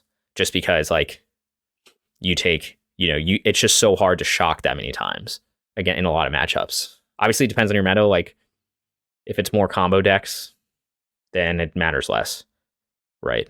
If your life total just doesn't matter. But if it's more fair decks, then the life total can actually matter. So, but there's an argument to just like, if you want to just say, hey, I want to maximize the chance that minimize the number of mulligans I see, minimize the chance to have 1-landers, the chance to have awkward 2-landers with weird basics in combination with fetches, then you can move planes to the sideboard. And it's something I might try again soon. It's just when I tried it, I didn't love it. I just found myself missing it too much. And also just Leyline Binding is one of your ways out of a very common way out of Blood Moon. So like fetching planes is a thing. I think we keep this. We're just going to hope that my opponent doesn't have a turn 1 monkey because we are on the draw. But, we got threats. We got some interaction. Maybe I draw a 1-drop here. Okay, we're on creativity again. Favorable matchup for us. Hexdrinker. It's very likely this Hexdrinker is going to eat a ping from a Ren 6, but I think we just got to jam it anyway because I don't have much else to do, and I just want to apply pressure. If he pings with the Ren 6, at least it means he's not getting a land back. And maybe he doesn't have Ren 6, so I think we just have to risk it. Let's try and think if I'm green-blue. We're going to go green-blue here. We could go green, black, red, blue. And then have the option. I'm trying to think this through real quick. Maybe we'll go green, black here. And then red, blue. We're not going to cast a binding before turn 3. There's no way. So let's go. Oh, I played the wrong fetch land to do that. So let's just go green, blue. Okay. All right. So I could have played that better. I should have thought. I was just thinking. I see the Zoolander in the chat. Yeah, yo. I was thinking in my head. I was like, yeah, I should have led with maybe Heath and then Overgrown Tomb. I think it's slightly more optimal. Oh man, is our Hexy Boy gonna live here? Ooh. Hexy Boy never lives. So Bloodstained Mire. Okay, I'm gonna just attack first.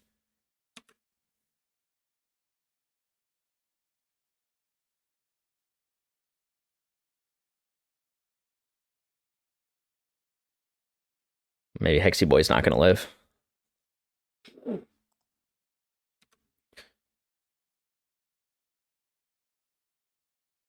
Creativity, yeah. The matchup's creativity. This is actually I was watching a Mangu video today, and he was talking about how like the recent metagame stuff was saying that creativity is more popular than Murktide now. And so we played against creativity round 1. We actually lost against them, which is not super common, as you probably know, with this deck. But it does happen sometimes. I didn't play it the best, so that was a factor too. So we're just gonna jam Kavu here.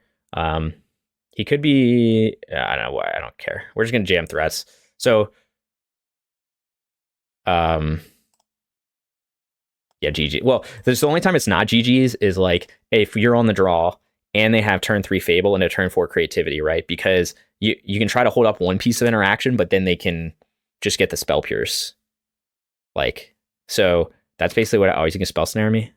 You won't.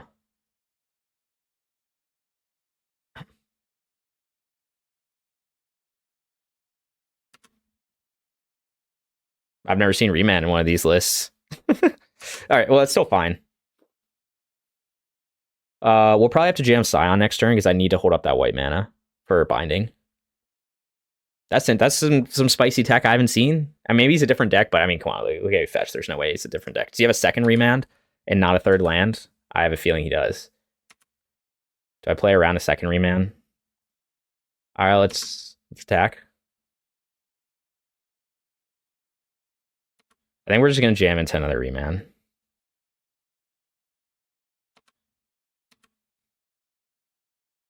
Oh, maybe he's got a removal spell. Looks like he's got a removal spell. Fire? Lightning bolt. Okay.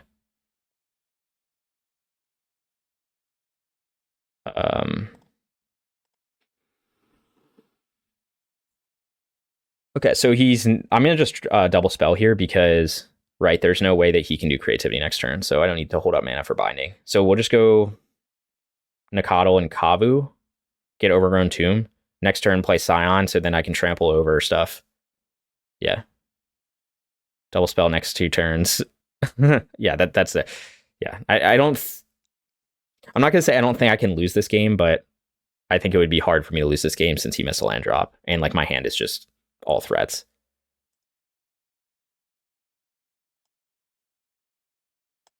All right, and here's the spell snare, and then I just get really sad. Spell snare. Oh no, he didn't have it. All right, so now you're going to be eating 8 damage next turn, so not quite lethal. The other nice thing about the creativity matchup I've noticed, yeah, I need to get the 4th land, yeah. I mean, I'll probably loot away.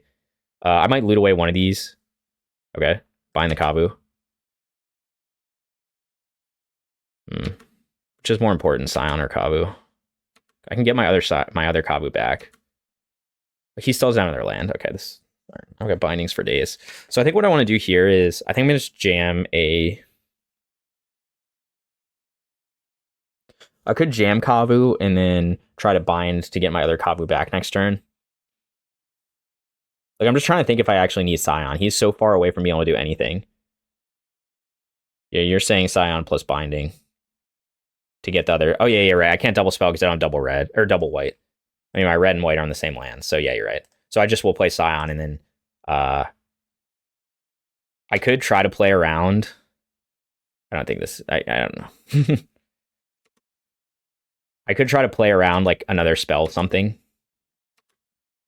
And bind now. Yeah, they're on 2 lands, play around nothing. Yeah, okay. I agree. I just mean like I could just jam binding main phase right now, right? To guarantee I can get my Kavu back and he doesn't have like a spell pierce or something on my binding. That's like the discussion. And like I don't know what he would play that would care about binding. Like you play like Teferi and bounce the binding anyway. I'm just gonna do it now. I'm just gonna main phase it in case he's already playing like a Remand, so he could have spell pierce or something. So now he's like dead next turn, even if I didn't have Tribal Flames in hand. Already conceded, so he just didn't get the 3rd land. All right, that's how you do it. Yes, I need to get the 4th land. Can't do Kavu and binding. Yeah. Sorry, I was an idiot looking at my choice of fetches. All right, so The secret to winning, obviously, is you just want to have your opponent, stumble on lands and play favorable matchups, which is good. Like, as long as creativity is at the top of the meta, I honestly think you will see Zoo like coming back more. Yeah, although I keep binding up to bait out their counterspell and then flames them for the win. Yeah, you could do that too. I just don't think we could like lose that game. Yeah. So I moved things around a little bit. So Migloz is in the sideboard. Hold on, let me look at like my sideboard guide. So I took this as the this is like basically mostly the same sideboard guide as what Dak did, except for I took this format from the Pioneer Pro Tour from one of the players when they were using it on Greasefang. And that's why it says Greasefang sideboarding up here, but it's obviously not Greasefang. But I just like the format of how they did this. So I was like, all right. So obviously the red cards you take out. So against creativity, we take out a Hexdrinker, take out a Brawler, take out a Migloz. So I'll have to take out 2 Hexdrinkers because I don't have Migloz in main deck. I bring in 2 Flusters, 1 Misstep. It's pretty straightforward. Modern Greasefang, I believe in you. You could try. I think it's just called like Dredge or Living End or something. Is basically Modern Greasefang. I don't think there's a... All right, so we're just going to take out 2 Hexdrinkers. He does play Ren 6, so like Hexdrinker can be like good or bad. It's nice to have another threat, but what's the other thing I was going to cut? Do I cut once? Wait, I don't even remember what I was saying. Take out creativity. 1 Brawler, 1 Hexdrinker, 1 Migloz. Okay. 1 Brawler. Wham bam. Yeah, so Migloz on the sideboard. Yeah, get all that crossover YouTube cloud. I'm bringing Misstep. I don't know. It's in my sideboard. I think it's just to protect against removal. Well, actually, I don't remember why I bring in Misstep in this matchup. I guess you could argue to not bring it in. That'd be a fine argument too. I think it's just for protection against removal. But against this guy's list, like he's on like Reman and weird shit, I think we just keep this. I mean, come on. I could obviously mulligan this, but like this is a gas hand.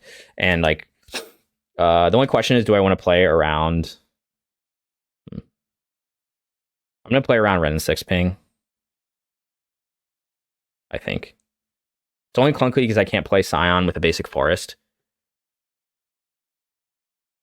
Wait, why are you playing in Misstep Bolt? Oh, you're saying he's holding up Bolt? Yeah, he could... I mean, he could be holding up Bolt. The issue is, like, I want him to use this Bolt.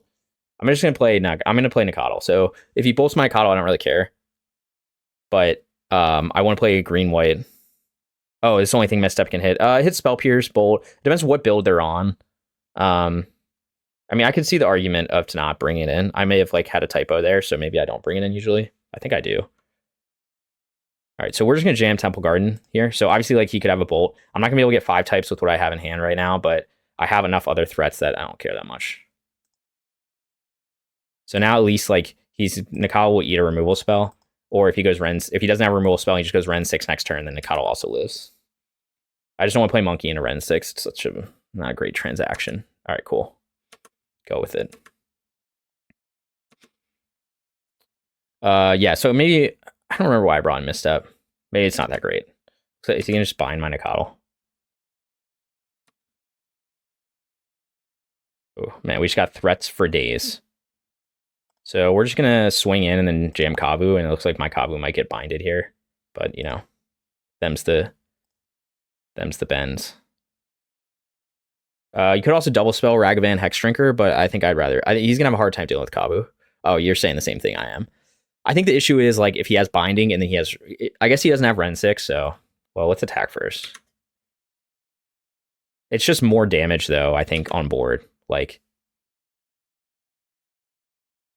I think I'd rather play a Kavu.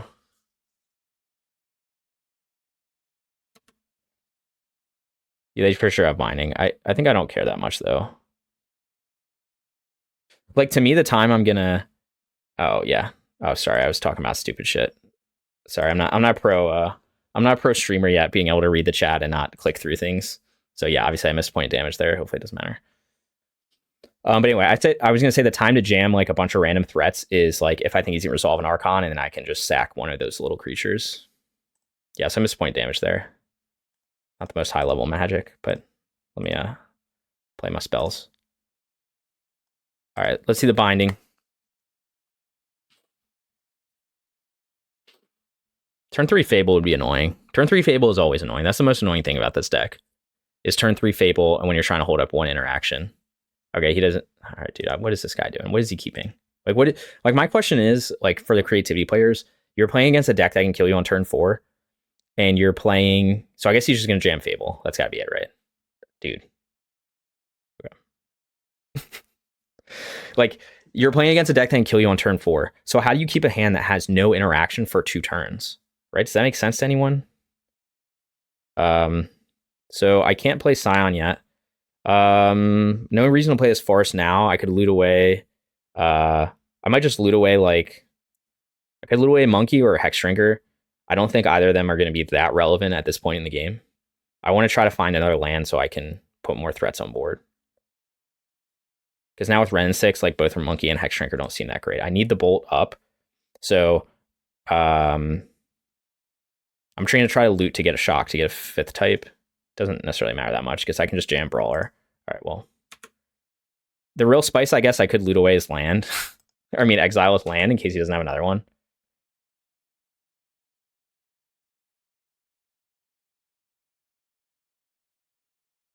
Yeah. I'm actually might just exile this land. I'm going to just, I mean, he has a lot of cards in hand. All right, well, too late. We already did it. Yeah, I have to keep Bolt up. That's correct. Or else I'll creativity next turn. So I'll just play Brawler and keep Bolt up. The argument was whether I could find a 5th type. Like find a fetch land and then play that and shock and stuff, but yeah. So they can't combo, yeah. So like now, again, we're at the point where like sure he's possible he could win, but like I don't know what his game plan is. Like you keep a hand that just, like I play interaction, you know? Are you just expecting to jam the combo this turn? Yeah. So he's gonna just go for it, and then I'm gonna bolt it, and he's gonna lose. Unless he's got like Fable and like Binding and a million removal spells. Yeah, like what is what's your move, bro? GG? Yeah, that was fun. All right. So it looks like we'll have time. Yeah, it is. I mean, when you play these games, you feel like this matchup's like, I mean, I just don't know how he kept this hand. Like, I don't know. I have to look at how he mulliganed. I mean, it took 15 minutes, so like that. All right, we'll play a league game because we got time.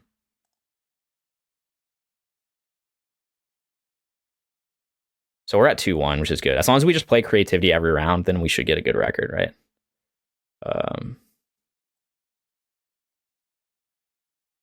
So yeah, as long as creativity, like give me creativity at the top of the meta and give me scam fall off a little bit. And then the zoo, you'll see zoo showing up a lot more in like top 8s and stuff. Like even Murktide fall, like not that Murktide's a terrible matchup, but it's like very close to 50-50. And like if they're main decking Blood Moon, it's like slightly worse for us. But like if creativity is a 60+% matchup. How do I like 3 Hex? So far I like it. It's kind of one of those things that's really hard to evaluate. Like you have these like flex slots and you're like, okay, is it better to run 22 lands and 3 Hexdrinkers, or 21 lands, 3 Hexdrinkers and Migloz, or should I do 21 lands and 2 Hexdrinkers and whatever? So my idea with 3 Hexdrinkers was just that you want threats in this deck. So just being able to play a threat turn 1 into a threat turn 2 is like such a strong thing to do with this deck in most matchups that I like to just maximize the chance of having that. Like if I have like a turn 1 Hexdrinker and a turn 2 Kavu or turn 2 Brawler or whatever, that's just like a very strong start. So I also just want more threats in general because you have to mulligan a lot more. You already have to mulligan kind of aggressively because of the land situation. So having to mulligan because your hand is all interaction and you have no pressure, like no threats, is also pretty bad. So I'm like, at least I have a better shot with like maximizing the number of 1-drop, adding 3 1-drops and having like more threats. You have a higher chance of them just showing up in your opener, and then you can just keep more hands. That was my idea. And the idea with 22 lands is that we deal with Mana Flood as I say that. So here's a land. Here's a hand with yeah. We're gonna mulligan this. Yes, all the threats. Okay, this hand's better. We'll just put back a Heath probably. 20 lands, 2 Ren, 2 Hex. Yeah, I mean you can play around the land count. If you run Ren 6, obviously like things change. I just keep the steam vents. Save myself point damage. Sure. Put Strand back. Put Heath back. Going red, blue, green, white. That's what we're probably going to do. Although, yeah, because we don't have Stomping Ground. We're going to do this. So the real question, the real poll, if I knew how to put in Twitch polls, is I'm on the play with Ragavan turn 1. Let's say my opponent plays removal. Do you think they allow me to untap with blue mana in order to play the removal? I already had it happen once today in the prelim. Like, you're playing again, and maybe people just don't know the matchup. Like, I guess that's fair. Like for right now, I have Jegantha, but like I guarantee my opponent, I played Steam Vents into Ragavan. I guarantee my opponent thinks I'm on Breach. You know what I mean? Like, there's nothing to give away that I'm on Zoo. Yeah, this looks like Breach. But what I'm saying, we might just get scammed.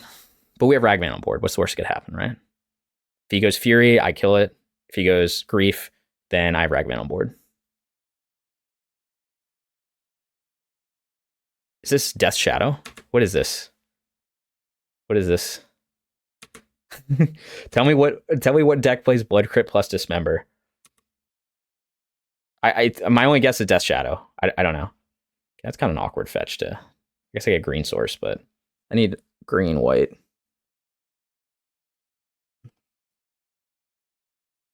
Yeah, stop one. Yeah, you know it's funny. Like I stop drawing lands. Like I went up to you go up to 22 lands and you just feel like you flood out all the time, even though it's like a 1 land difference. So statistically, it's not like that great. And then, but I was talking about like I did have games where I flooded, except for I just won with Jegantha still. So like that was my last round against Breach. I just beat them down with Jegantha both games, and they couldn't deal with it. All right, let's see what they're on. This got to be Death Shadow, right? What are they gonna play? Ren 6? Are they Jund with Dismember main deck? That'd be crazy.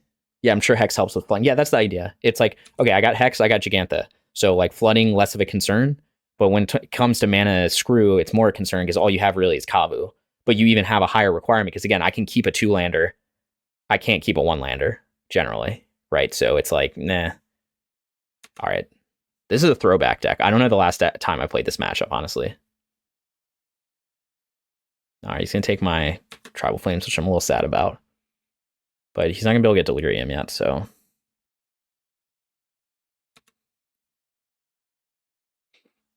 Yeah, so the other thing I was talking about doing was, because I know you're a fan of cutting the, you've talked about cutting the basic planes. I think it's you. Maybe someone else in the Discord.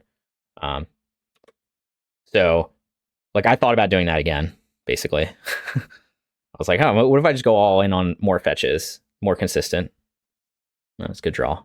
What I think the chances are that he's going to trump here. I don't think he has a way to kill this, by the way.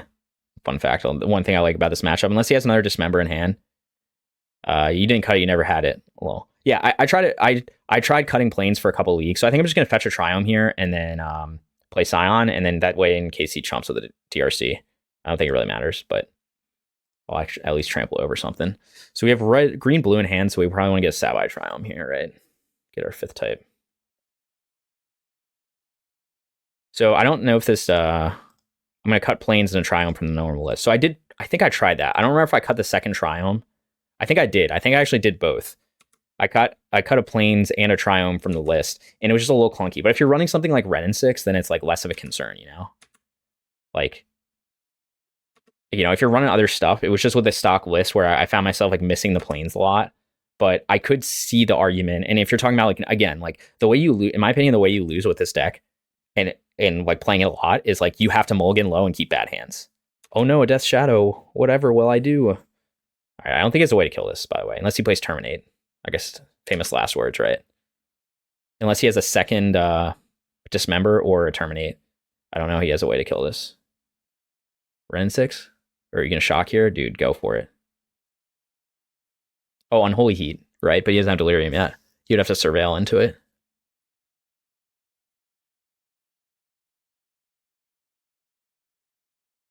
Wow. Wow, this is...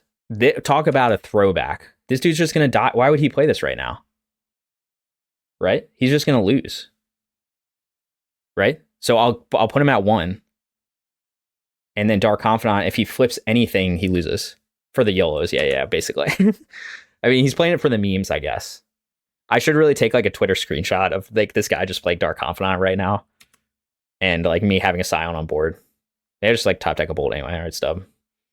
So he could have like Dress Down plus removal spell and he's just hoping to high roll. That's my only guess, right? He does not kill me unless he has removal spell plus dress down. I won't attack with Nacatl.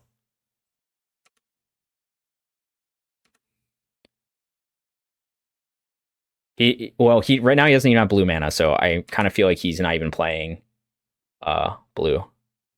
And this is probably the point when he rides Scion's Flies, and then he has regrets about his line he took. I think that's what's happening right now. Oh yeah, that's right. I have stub for a dress down anyway, so or a removal spell. Is there a reason to play this land now? Sure. I'm not gonna shock to grab Jegantha, but I'll play this land, whatever. Okay, we'll see.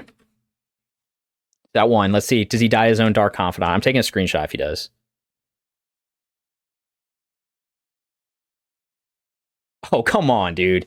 Flips the bauble. What is that?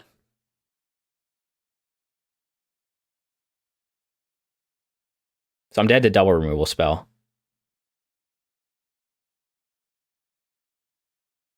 And he's going to obviously try to like surveil for it. So I'm going to let this resolve. I have to just hope he doesn't kill my Nacatl. Wait, oh, I have to hope he doesn't have double. I guess I'll feel really bad if he just goes like bolt plus bolt and then kills my Nacatl. Maybe that's what he's about to do. And I'm just about to get owned. Doesn't look like it though. All right, what's your game plan, buddy? Oh, he's going to give his DRC Delirium. That's his game plan. And he'll block Scion that way. Right? But he would need another creature to be able to do that. And he still has it. He's still in the same situation, dying to Dark Confidant. Did he know the... No, he didn't know his top card, right?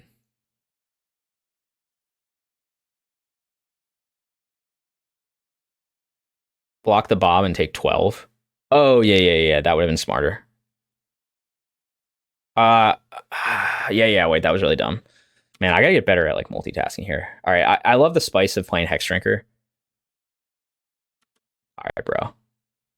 Wait, he'll crack the bauble, get Delirium, right?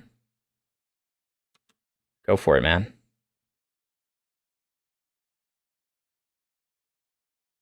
So Trample still wouldn't have killed him, right? Because he would have played the Hexdrinker. I mean, it would have been in better shape, but I don't know. I'm still in good shape. I mean, he'll crack the bauble and get Delirium. I mean, I don't really have other options at this point, yeah. Like, now we lose. Well, we lose unless he top decks. So he'll look at the top card of the library. Oh, yeah, we do lose. Yeah, you're right. Right? Because he'll look at the top card of the library. No, we can still win. He'll get a look at the top card of the library. He can shuffle it away, but he can't get the second one. You know what I mean? So... Oh, yeah, he can't fetch. Never mind. So he's just doing the same thing. He's still high rolling. With as long as he doesn't hit a spell, then he wins. I mean, I'll feel so bad if I lose this game.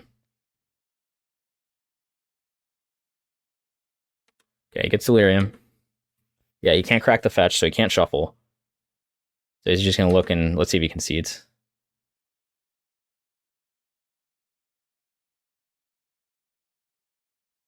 He didn't concede, so now I'm probably just going to lose. Dude, unreal. Unreal. Plays Dark Confidant at 1. Proceeds to live for 2 more turns.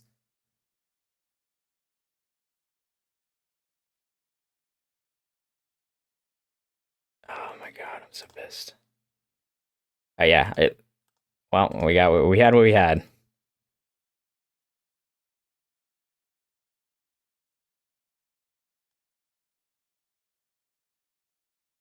Wait, what did I just do? That was too many. That was too many. Or we just lose now. That was fun. That was fun.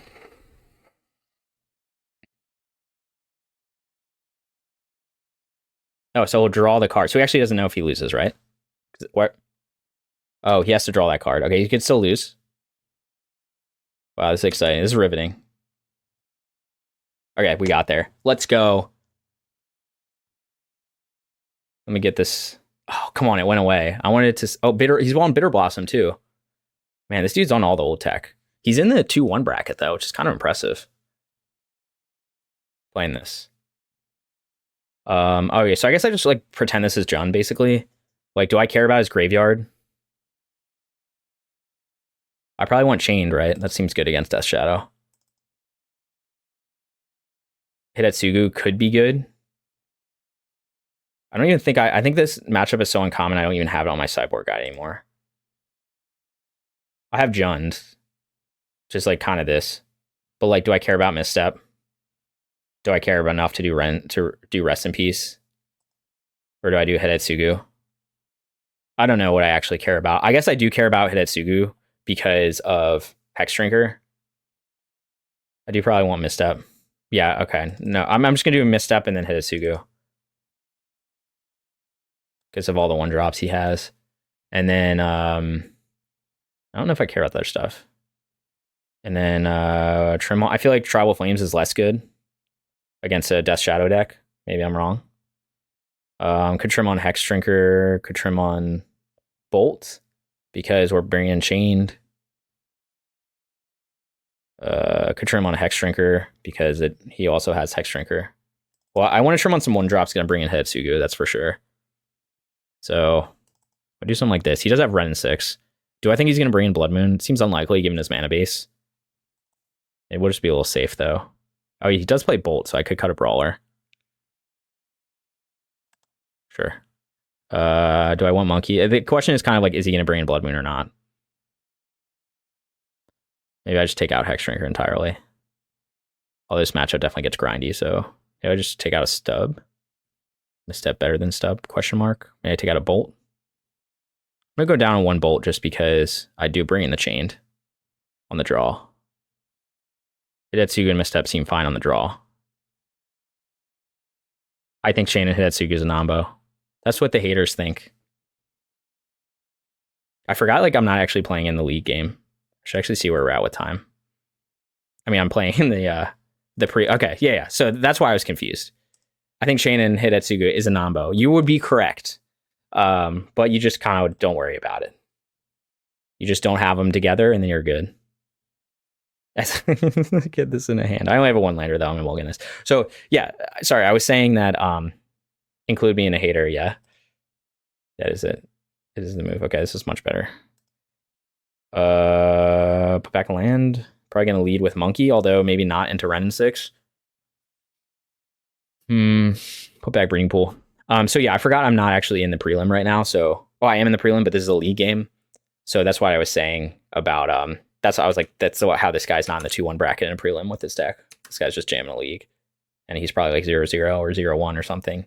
And I'm okay. So the question is like, do I just play Monkey into Ren 6, or do I play Nacatl, shock it in, but then turn 2 I can double spell with Ragavan and Hexdrinker, but that's not necessarily great because he'll ping one of my creatures before I can connect.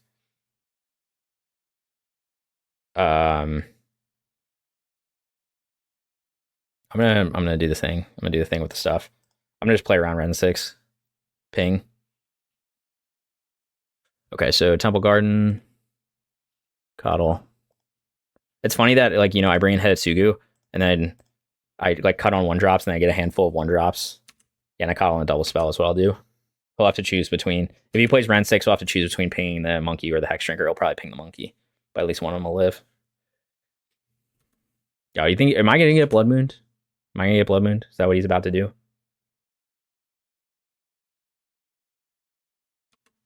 Could be.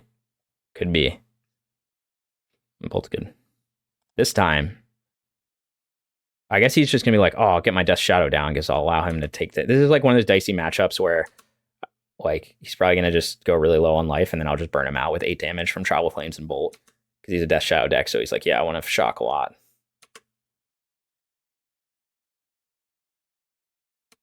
All right, double shock again. See if he's got the. If Nacatl eats a Bolt, then I'm happy about that because, oh, he could go Blood Moon next turn, like basic Forest Blood Moon. Seems unlikely, but possible. Why would he fetch a basic there? That's the only reason, right? The only reason you fetch a basic. Dismember again, man. This guy's killing it. Dude, go for it. Go for it. Rock and roll.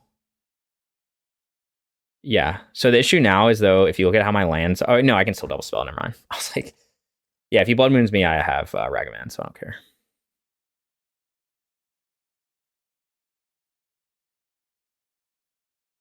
For a second, I thought I couldn't double spell with Hex and Ragavan.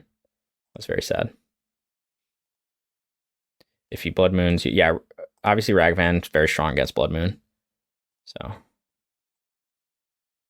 right, we got the goods. All right, beat that. Beat those Modern Horizons 2/1s. I'm feeling a Blood Moon. That's the only reason you fetch a basic swamp there. I'm feeling he's going to go Forest, Blood Moon. Oh, Peatland, okay. Maybe he doesn't play Blood Moon. Fatal Push. Oh, man. Do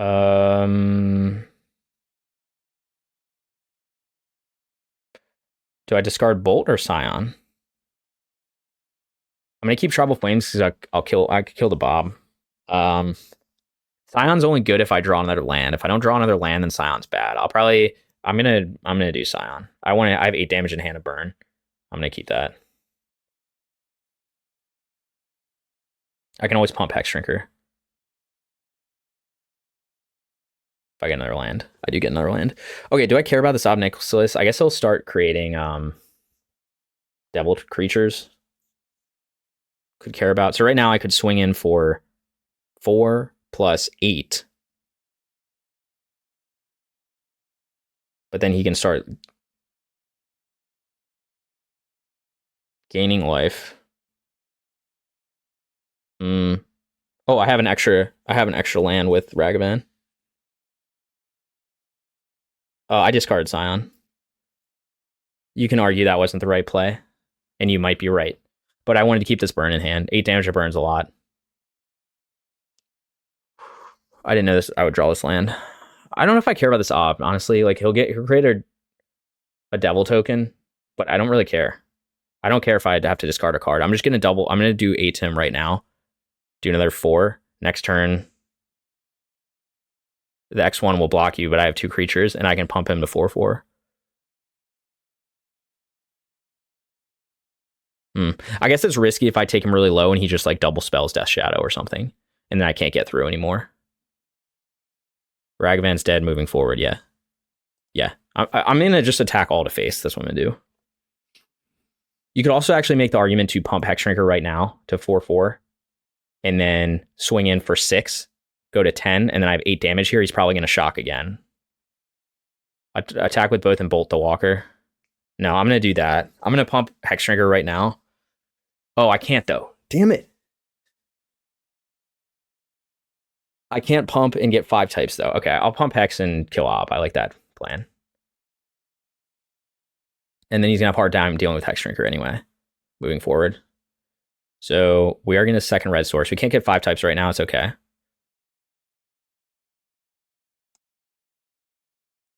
All right, we're doing the thing that everyone wants to see with Hexdrinker is like, oh, why don't you pump him? Well, we do sometimes. It's just when you have other threats, you don't pump him. But this is the point in the game when we don't have other threats, so this is why he's handy. So we can attack face with Ragavan. Attack his Bob. Still have a land up and still have 8. Right now it's 7 damage to burn. But he's going to take more damage from that peat land. Oh, sweet, Bobble. Yeah, if I draw a land next turn, he can... That's correct. Next turn, he'll be 6/6 unblockable. Or protection from everything. Or mini Progenitus, as someone called it. Okay, cool. You're going to get a Triome. I could have bobbled myself, but it wouldn't have made a difference, right?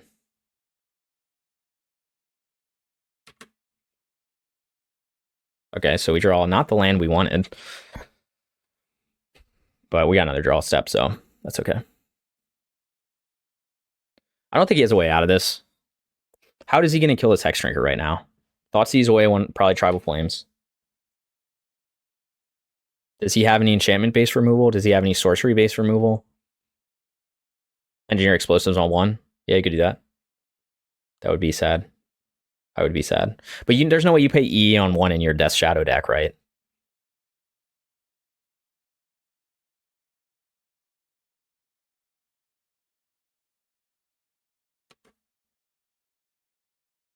Alright, he's just dead now. He just loses. Okay, that was cool.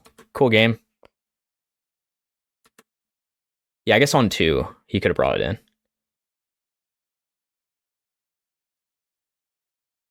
Okay, interesting deck. All right, let's do it. Should we Hidetsugu ourselves? I don't know what else he could have. There's nothing you could possibly have, right? Like Solitude. All right. All right, cool. Still got 2 matches left in progress, so that was a game there. That was definitely a game. We're at 2-1, so we still have the shot at 3-1, which would be great because I could then get some prizes. I've 2-2'd. I played 3 prelims this season, and I think I've 2-2'd every one of them. So I'm really trying to get the 3-1 because that's when you start to get like positive EV here. I get my QPs that I can use for the mocks stuff, and I get other things. But I'm gonna, let's see, we're at 38 minutes, 2 matches in progress. They post 3-1 lists. Yes, they do. So 3-1 is really like that's like a successful prelim, in my opinion. I think it looks at the EV, like the cost. The thing is the cost of a 2-2 is, I think, like slightly negative in terms of like EV, but you obviously don't get like your list published, and then it's just you don't win as much stuff. So yeah, usually you want the 3-1 or better. I've gotten 4-0s a couple times. But I guess some of these people are playing for 4-0s. If you see, like, I don't know what, like, some people drop after 0-1, but I'm like, man, you spent like, these things cost like 30 play points or something. It's like $30 or 300 play points. They're more expensive than leagues. Maybe they're 200 play points. So can you watch their games? I don't think so. Unless there's like some voodoo to do that. I don't think there's a way. I mean, there is a way for me to hop on Dingo's stream, but here I won. So, but let me pull up this list real quick. Man, Trellin's killing it. That's the dude that's on the Cabal Coffers. He's got 16 trophies, and I think like most of them are with Cabal Coffers, which is wild in Modern. I want to try that deck out. To me, it basically seemed like mono black Tron. So you get to like do all the Tron stuff, which is like you have a bunch of sweepers. You get to play Baby Karn. You get to play the Karn sideboard, but you just have like better interaction, and you're more resilient to Blood Moon. So I thought it was a pretty cool deck.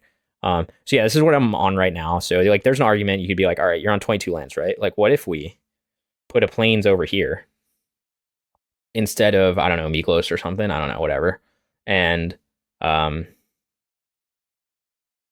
you just had the plains in the sideboard, and then you just either go down to 21 lands and then go, like, maybe you can move Migloz back to the main deck. I think there's an argument of that. Like basically swap Migloz and plains here, and you're on 21 lands. I don't know. You could stick to 22 lands and just add another fetch, and then you just have like, then you're up to 14 fetches. So you just have a very high chance of seeing 2 fetches in your opener, and less chance of just being really awkward with plains. So that could be a possibility too. You need Blood Crypt, yeah, that's what everyone says. I like Tomb better because of the fact with Hexdrinker.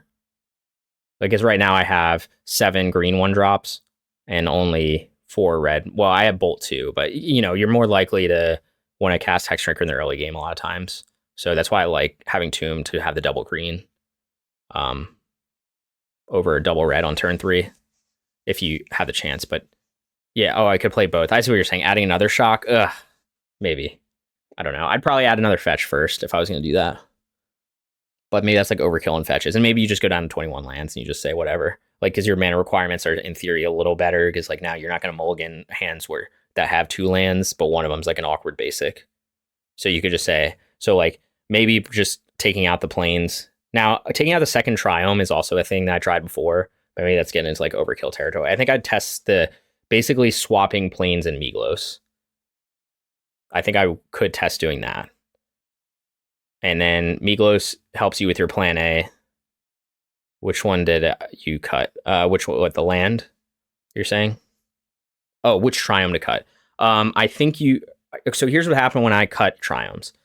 You inevitably end up with like that. So the big debate is like, all right, so in order to cast Scion on turn 2 off of a turn 1 Ragavan, you want to have Zagoth Triome. right? But I think for pretty much every other case, you want Savai. But I think what I did when I was testing it, I think I actually changed the triomes. I think I actually had not Xander's. Was it Xander's? Is that red? I don't remember how I did it. I think I may have changed to, I think I may have just ran Xander's or something when I had one triome. Like, Jeskai over Mardu. Which one's Jeskai? I forget all the colors. Moving to Jeskai over Mardu. So Mardu is Savai Triome, right? Jeskai is the red, blue, white. Yeah. Which one is that? Is that not Katria, not Zagoth, not I forget what it's called. But it's not Xander's, because Xander's Lounge has Swamp on it too. Yeah, Ragavan Triome. Okay, that's kind of a weird one. I guess you could do it. But if you do that, yeah, that one would make the most sense. Like the argument would be that, okay, so you're getting, it's awkward because you have also Tomb into it. Green, black. Yeah, it does get awkward. I think it's going to get awkward. Like, I don't know. The thing that happened was I was like, oh, because that situation I just gave you where you play turn 1 Monkey into turn 2 Scion is just not that common. I was always like, oh, it makes most sense to cut the Zagoth Triome. But the only problem with that is, like, I don't know. When I did that, I swear I had like 2 or 3 games in a league that were turn 1 Monkey, opponent doesn't answer, and my only other threat in hand is a Scion. And I'm like, oh, okay, there's no way to cast it. Another issue is too, like, so if you go turn 1, let's say you go turn 1 Monkey off of Steam Vents. So that's a common play I do with basic planes, is I have turn 1 Monkey, Steam Vents, turn 2 Overgrown Tomb and play Kavu or something, and then turn 3 I can either fetch a basic planes if I'm playing against a Blood Moon deck, or I can fetch a Triome and give myself, or fetch a shock that gives myself double of like any color I need, essentially. Like if I need double red, I can get double red. If I need double blue, double green, like whatever the thing is, I need it. So sometimes I do that. But like, again, we're just talking about in game 1. Like the planes is still in the sideboard. So it's kind of like, it'll still work. I think what you'll struggle most against is, honestly, I think you'll struggle more against decks where your life total's under pressure. I think that's the bigger issue. Because you won't be able to fetch for another basic like later in the game. Okay. Got a question from King Bavar too. Could you swap Tomb for Stomping Ground and one of Esper Triome? So here's the thing about Stomping Ground. So when a lot of people, when they first start out with the deck, they're like, hey, Stomping Ground, I have a lot of green spells, I have a lot of red spells, seems like a great land. The issue is we play Territorial Kavu, who is our best 2-drop, and as you can see, you need red and green on different lands. So the entire mana base is built around red and green on different lands. So the combination of triomes is always going to have red and green on different lands. So if you have a triome, you'll see we don't have any triomes with red and green in the same triome. And also the shocks combinations are built around that as well. So, and it just also makes it easier to double spell. Like we have a lot of red 1-drops. In this list, I have a lot of green 1-drops. So now it's just easier to double spell these things when they're on different lands. So Stomping Ground like seems like a good idea at first, but the domain mana base, the requirements are so tight that like it's just an awkward land to have. Like if you were somehow playing like Urian, like if Urian wasn't the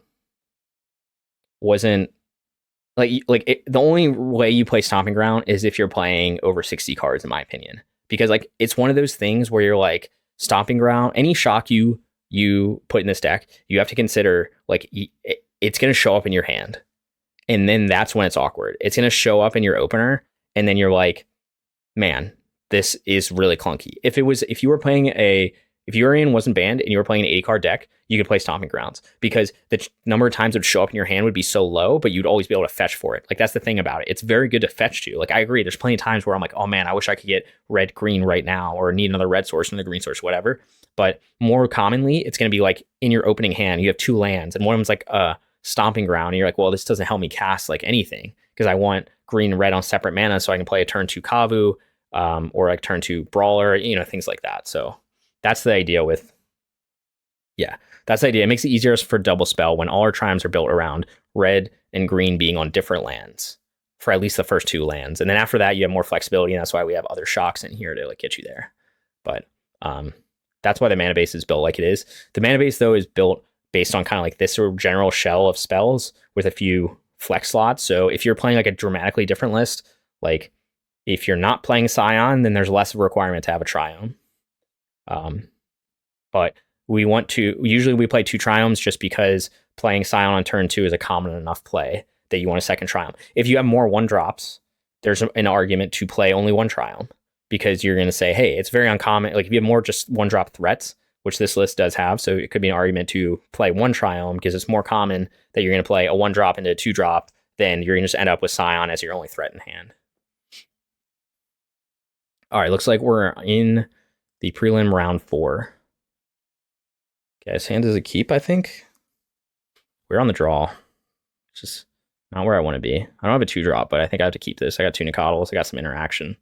Hopefully draw into some bigger two turns to draw a 2-drop.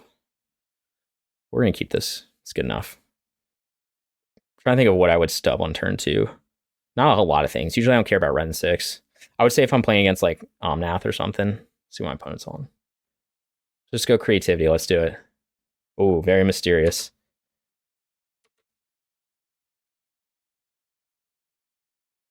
We're just going to lead. We're going to do the same trick of playing around round 6, and we're just going to lead with a Temple Garden here.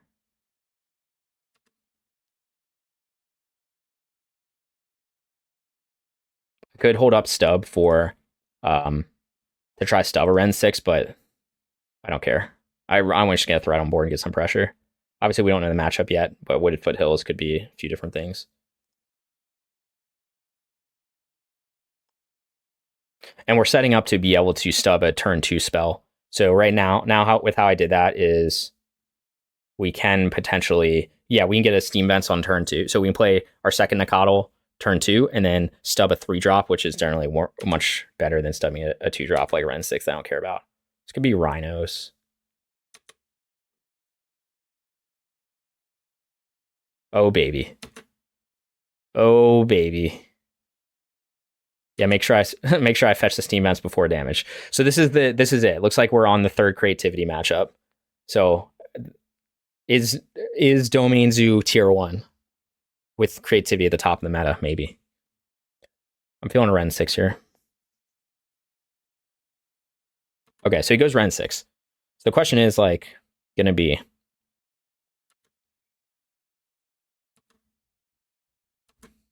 how aggressive do I want to be? Hand has too many lands. Yes. Well, I drew. If I draw another land, then I will be sad. Hexdrinker. Okay.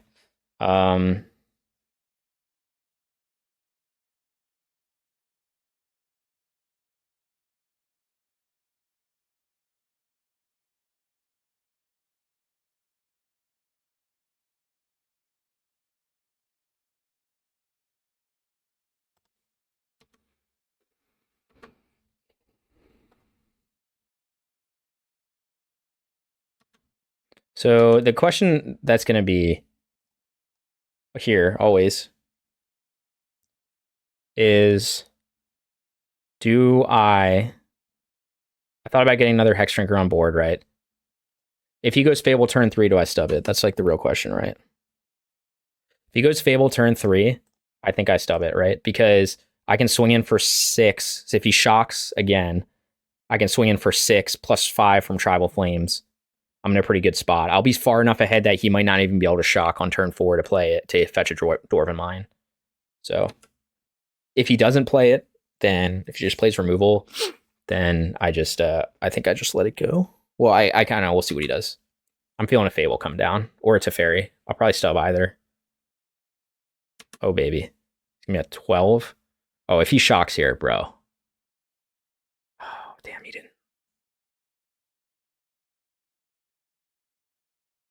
Oh, man, that's pretty cool. Teferi. It'd be a real shame if something were to happen to it. I can put him at 1. So he has to have Dwarven Mine natural in hand.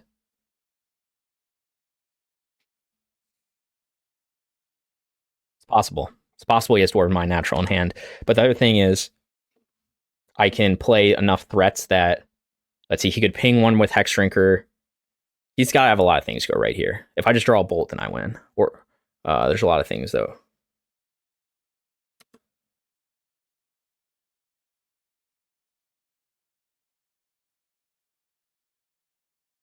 Okay, that makes it... I don't think I can lose now.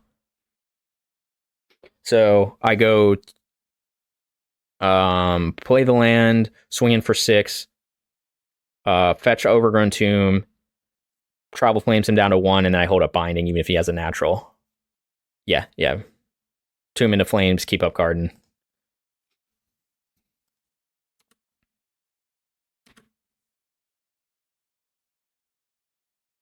Should I attack Ren 6 here?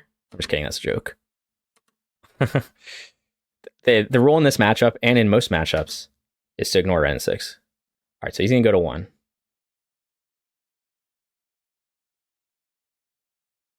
See, if this was a Blood Crypt, I would have lost.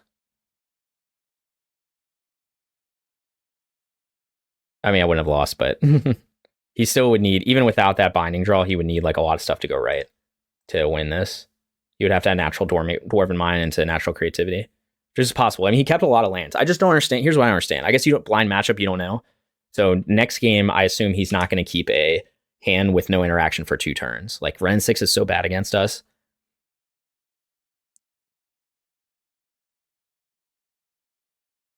All right, let's see what he's got. He could try to do something like go wider, like go... I still don't think he has anything that can win this. Double removal spell, I guess, would do it. Double bolt. Yeah, he did have turn 2 and turn 3 play, but yeah, the counter is correct. If anything, it played out better that I had 2 1-drop. Like, just think, if I had Kavu in hand, it actually would have been worse for me because I couldn't have held up Stub. So yeah, it looks like he's going to go with... Okay, so if he bounces 1, plays a removal spell, then I guess he's not dead yet. Ugh.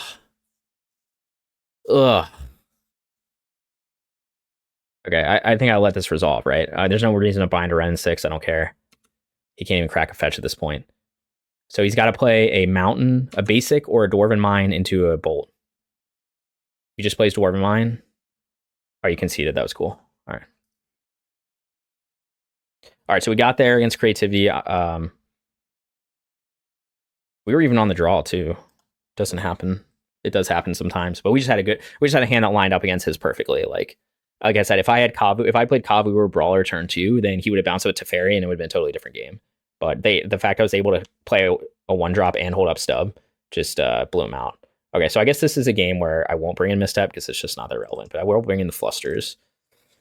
And I will take out maybe the Hexdrinkers. It's just like look at my fancy sideboard guy. Again, we don't really need many sideboard cards for this. Yeah, I think just 2 Hexdrinkers. He's just not that relevant in a deck that plays Ren 6. And like these games don't go long. Like I either disrupt you early or you disrupt me. Yeah, you wish leveling up wasn't sorcery speed. I mean, I guess they just thought he would be too busted if he could level up his sorcery speed, because then you could level him up in response to removal with removal on the stack. Yeah, that's what I mean. It'd be too strong. I mean, he's already busted in like Vintage, but not that that's like a real format. But he is still good though. I still think Hexdrinker is good, even though you can only level him up at sorcery speed.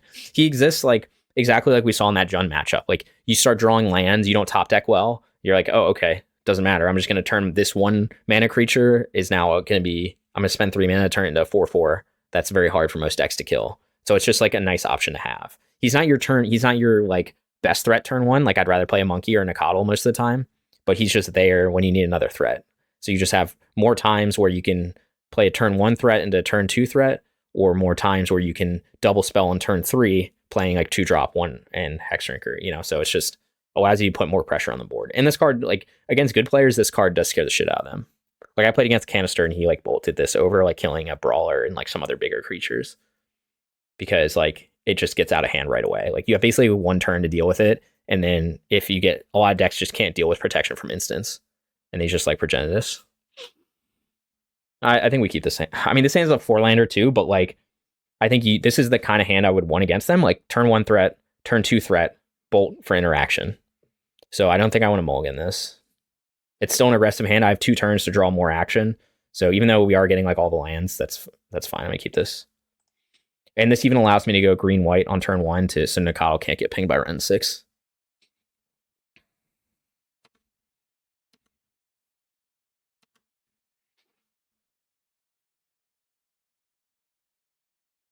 All right, we got bolts. We got interaction for days.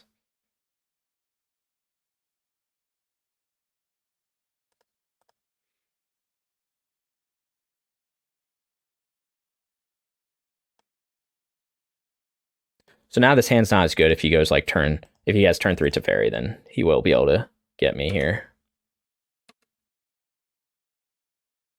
But that's okay. I think turn 3 Fable is actually a better play for him. Because it just allows him to hold up things. But now oh no. Oh. Not like that. Okay.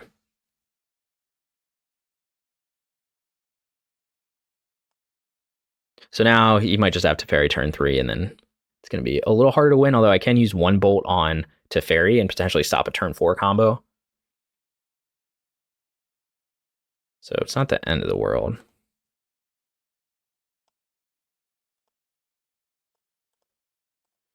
All right, so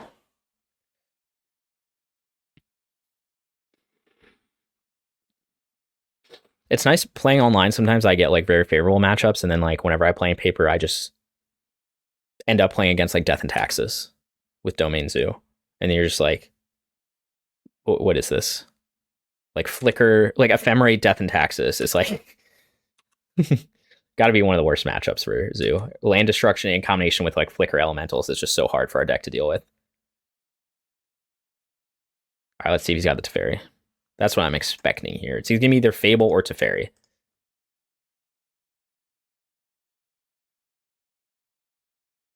Oh, Binding?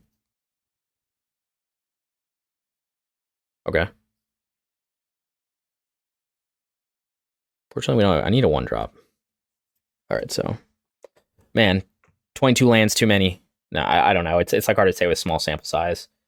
All right, let's be smart here. So I just drew the Sacred Foundry, which is not great because I do not have any red sources left, right? Because I have Sacred Foundry in hand, which means I have to shock it in. He's going to know what I'm doing because I have Steam Vents in play. I don't have I can't double red here, so I have to shock this in. So this is like now we're in trouble because, I mean, I kind of drew poorly, but I have no pressure, and obviously he knows I'm holding up interaction. So his smart play here would him just play like Fable and just like start grinding me out and going wide, and I have literally no pressure on the board. End of turn, I guess if I don't do anything, I can cycle his Triome. But like this was so bad that I drew that Sacred Foundry. Yeah, so he's just gonna, that's fine. I'll cycle his Triome. But now we're in a tough spot. Like he knows I just have permission up, so he's probably gonna try to hold on to Spell Pierce or something. All right, let's get some better card draws, please.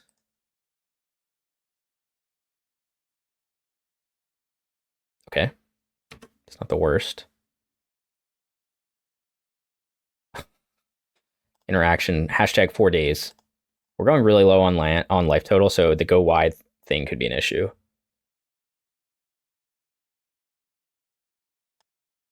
Like if he just starts to grind me out, or if he just like has another, if he just has another binding or something. Because I've done no damage to him so far, so it's a concern. But I do have 9 damage in hand. But we just got a little flooded this game. Happens. That's right. He's being a lot more careful with like the, yeah, so he's gonna probably try creativity with like Spell Pierce backup or something. Which is fine.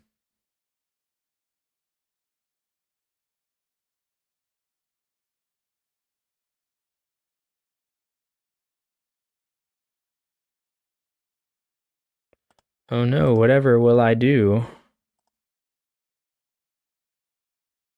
We do need to draw into more action though.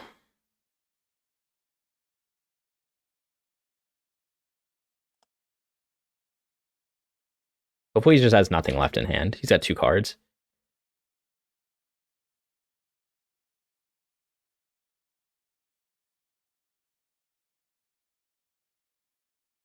Please draw action.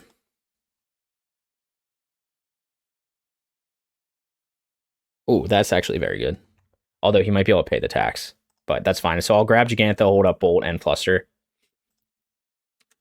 It's going to be the game plan here.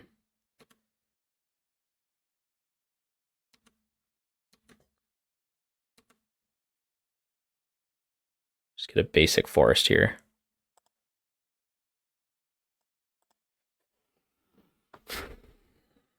I'm still not in a great position, but he's got 2 cards in hand, so I'm hoping they just suck.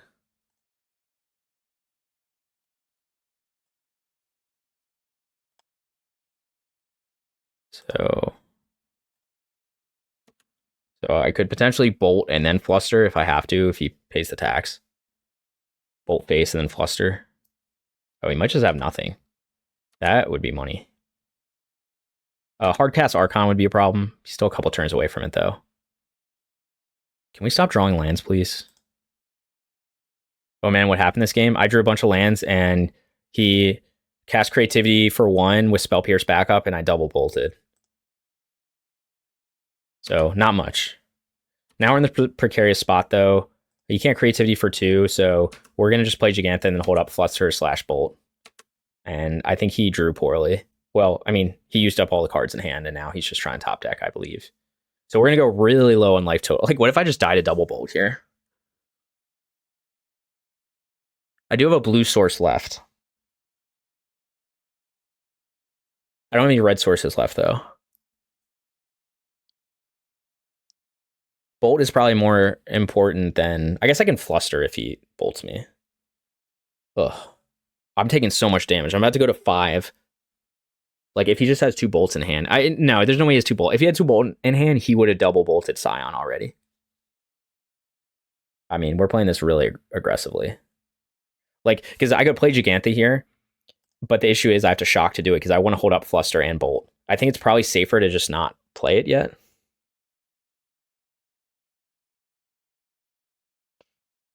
Like, what if he goes Creativity? Like, do I hold up 2 pieces of interaction? I think we just jam and pray. I think he has nothing.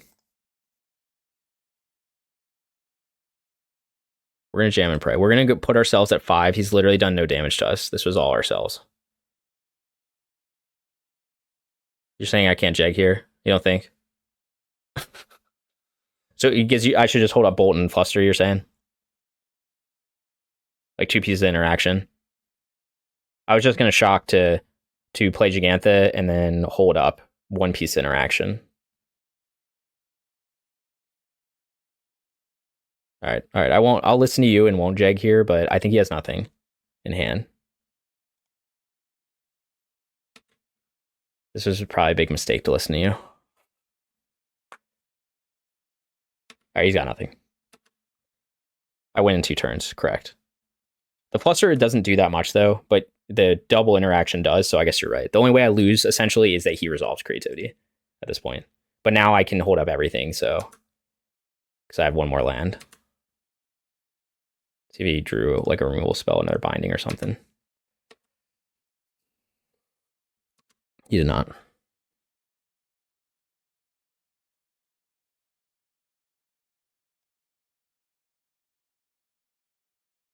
You could also argue just to not do anything here, but I don't know how this game. He might top deck a Binding or something, and then he can save himself 2 turns.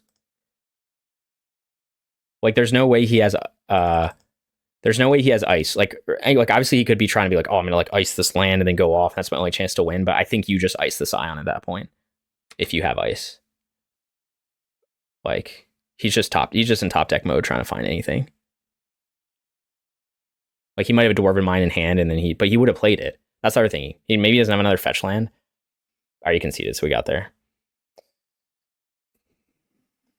Okay. All right, so we got the 3-1 in the prelim. Solid, you like that clock right there, 18 minutes to be Creativity. So certainly, what do I think of the deck list, right?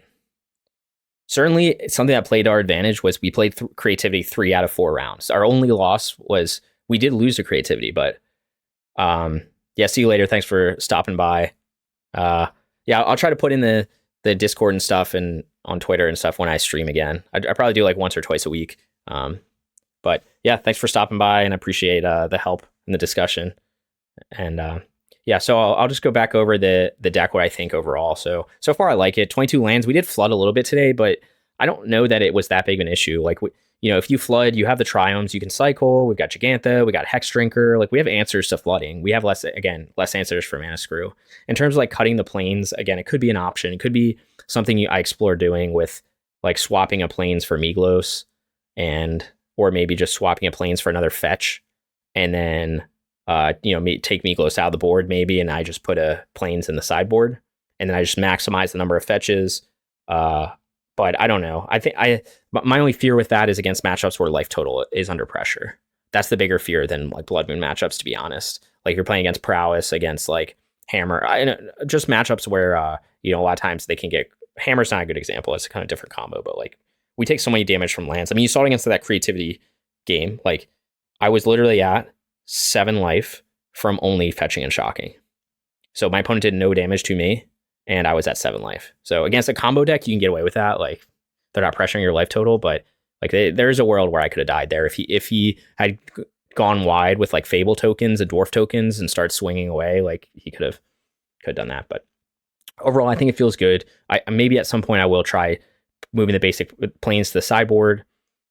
Maybe that means I cut Migloz. Maybe that means I cut a misstep. And then I just maybe I do one more fetch, and now I just have 13. Now then I have 14 fetches, so it should be very high probability that I end up with like fetches that I need to do what I need to do. It's just a little issue with like taking damage later in the game is kind of the issue. So I'm not sure, but anyway, if you join me on Twitch, I appreciate it. Thanks for watching. If you're going to be watching this on YouTube, you can go ahead and like and subscribe, and let me know in the comments what you think of the video. But we did get the 3-1 today, which is nice. Played some favorable matchups, so that always helps. And then, yeah, that's it. I'll see you guys next time. Thanks for watching.